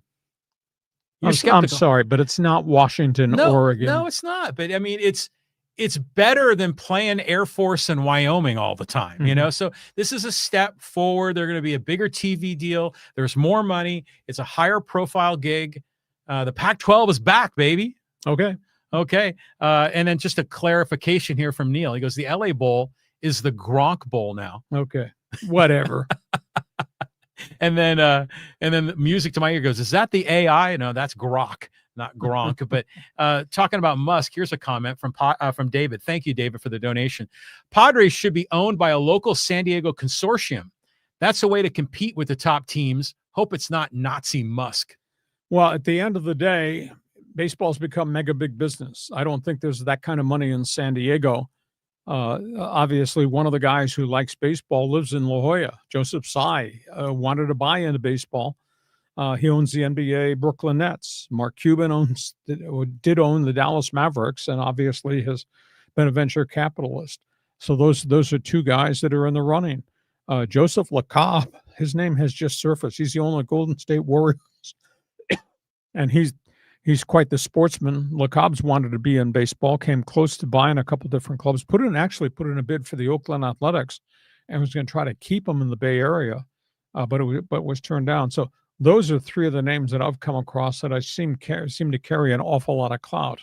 I think it's got to be somebody with mega deep pockets who loves baseball, that's willing to be a big spender, and has now seen the example that this is such a vibrant baseball market. Why would you not want to be here? You're not buying Miami. You're not buying Pittsburgh. You're not buying Tampa, who have no hope and aren't drawn worth beans.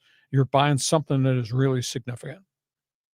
Yeah, I don't think it's going to be Elon Musk. I mean, Musk doesn't seem to have interest in sports, and he's got a million other things going on. Yeah, his mind is all over the place. All over the place. So I don't see it being him.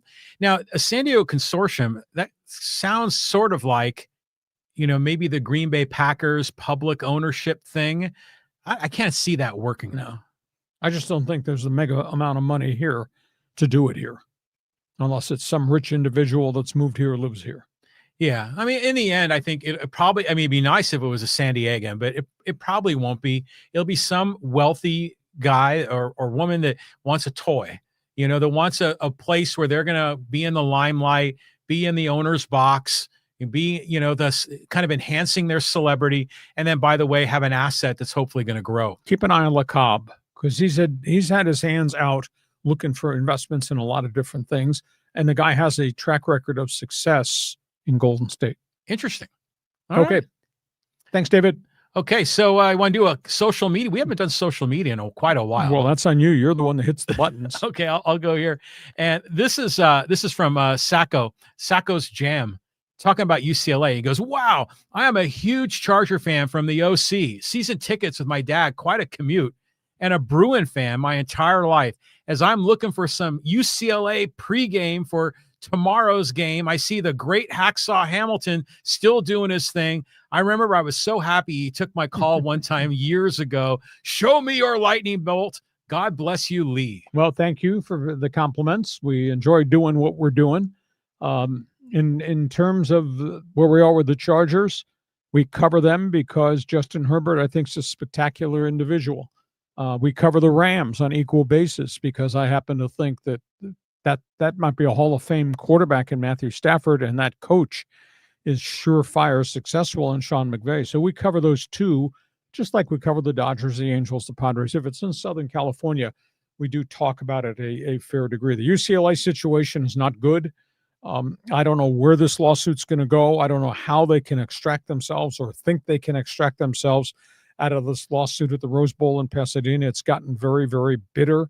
It'll be very interesting to see if somebody tries to mediate this, if somebody makes an offer financially. But I can't see the city of Pasadena giving up, especially since I've invested all this money in 2 different renovations programs to help UCLA financially. And I can't see a judge or a jury voting for UCLA after they signed the second extension with the next renovation that runs through 2044. I just don't see them. What strength does UCLA have, Jam, to stand and say we have a right to get out of this contract? I've read it and I don't believe it. Yeah, that's a tough one to see if they're going to get out of that deal. But you know what? I mean, I really liked this post when I saw it, because this is a guy that grew up with you as the voice of the Chargers. Him and his dad going down to Qualcomm from the OC. I get that all the time. I mean, that's great. I mean, it just kind of shows the impact that you've had in Southern California that have made people's lives special. I mean, you're a big part of a lot of people's lives and memories of what they've done with their family here in SoCal. Well, thank you. Thank you for the compliment. We worked awful hard. And people ask me, how did this ever happen? And I've told John the story about when I first came here as the voice of the Chargers in 1987. And I was the first guy they ever hired at the old Extra 690. And so we were the first ones through the wall, and nobody else was doing it like we did it. And we had great people and all these different day parts and great personalities, and there was no competition. We owned everything. Now, granted, there's a lot of noise out there now, and everybody's doing talk radio, and everybody's got podcasts, things like that. But we were the first ones, and I mean, we did it really well. We did it for a long time, and unfortunately, the landscape changed. Corporate radio changed everything. Every one of the really good talk show hosts is now out of it, which is sad, because most of us are now doing podcasts, and we're still pretty damn good at doing podcasts, whether it's me or Coach Quintero or Darren Smith or Scott Kaplan. I mean, each of my teammates is doing podcasts, and they're all structured very differently from what I do, but that's okay. But we had a good run, and we were the first ones to do it, and that's why I think people remember us for such a long period of time. Oh yeah, I mean, you were exciting as a play-by-play man for the Chargers, but it was the best 15 in sports, and what you did during drive time radio. Nobody's ever done that. That was awesome. It was just so awesome. And by the way, Kaplan's still on the radio. Isn't he up in the radio in LA? In LA. Can't hear him down here, but that's okay. So yeah, you guys were terrific. That's how I got hooked on you, is Extra Sports 690. I think I first started listening to you in 89 or 1990.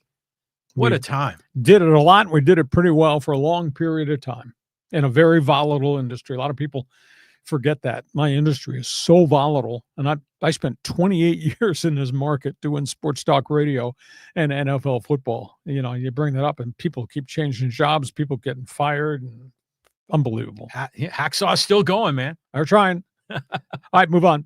Okay, you want to move on? Okay, let's get another social media one in here. Let's make this one fast. Talking about the evil empire. This is from Packer Golfer. Hey, you lose more Dodger fans with that evil empire crap. Last time we checked, your beloved Padres owner is also a billionaire. Listen, did I wear Dodger gear doing this talk show? Yes. Have I praised the Dodgers extensively? Farm system, drafting, creative genius, all the talent? Yes.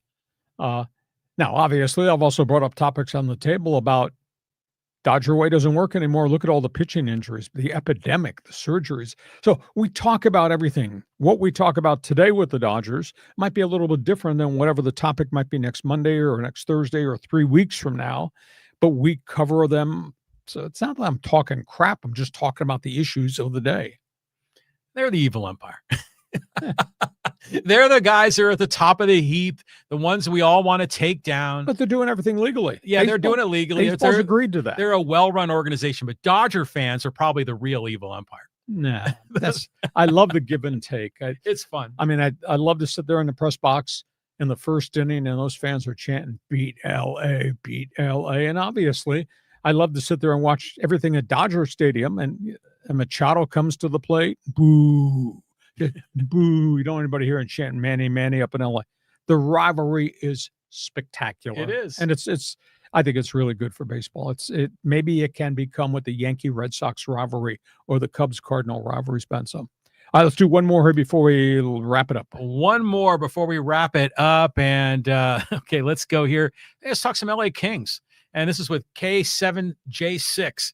He goes, I miss seeing Rob Blake. He's my all-time hockey hero, and it was flat out disgrace seeing furious fans bicker about him not being fired sooner. As much as I love hockey and as much as I love the NHL, I am ashamed that in LA kept bad-mouthing him. He does not deserve that at all. Well, the question is, and we talked about this 2 weeks ago, he finally revealed he's the one that resigned. Luc Robitaille did not want to remove him. He said, I haven't done a good job. See, I happen to think that he didn't like being a general manager. The pressure points are unbelievable. I think it wore him out. So he decided to step away. And he went public 2 weeks ago and said, hey, I decided to retire. Now I'm ready to get back in. Maybe I'll go work at the league office again. So I hope he gets back into hockey. I think he did a good job in the big picture. He fixed a lot of the things were wrong. The only problem is Connor McDavid in Edmonton was right in front of him 4 years in a row, which was hard. But thank you for joining us on Hockey Hotline. We'll talk puck anytime. Hey, that wraps up this podcast brought to you by Dixieline Lumber and Home Centers, 9 locations to serve you. John, have yourself a great sports weekend. Back here Monday at 1:30. Monday, Thanksgiving week. And we'll say thank you to you for being part of this great team on our podcast on Hacksaw's Headlines.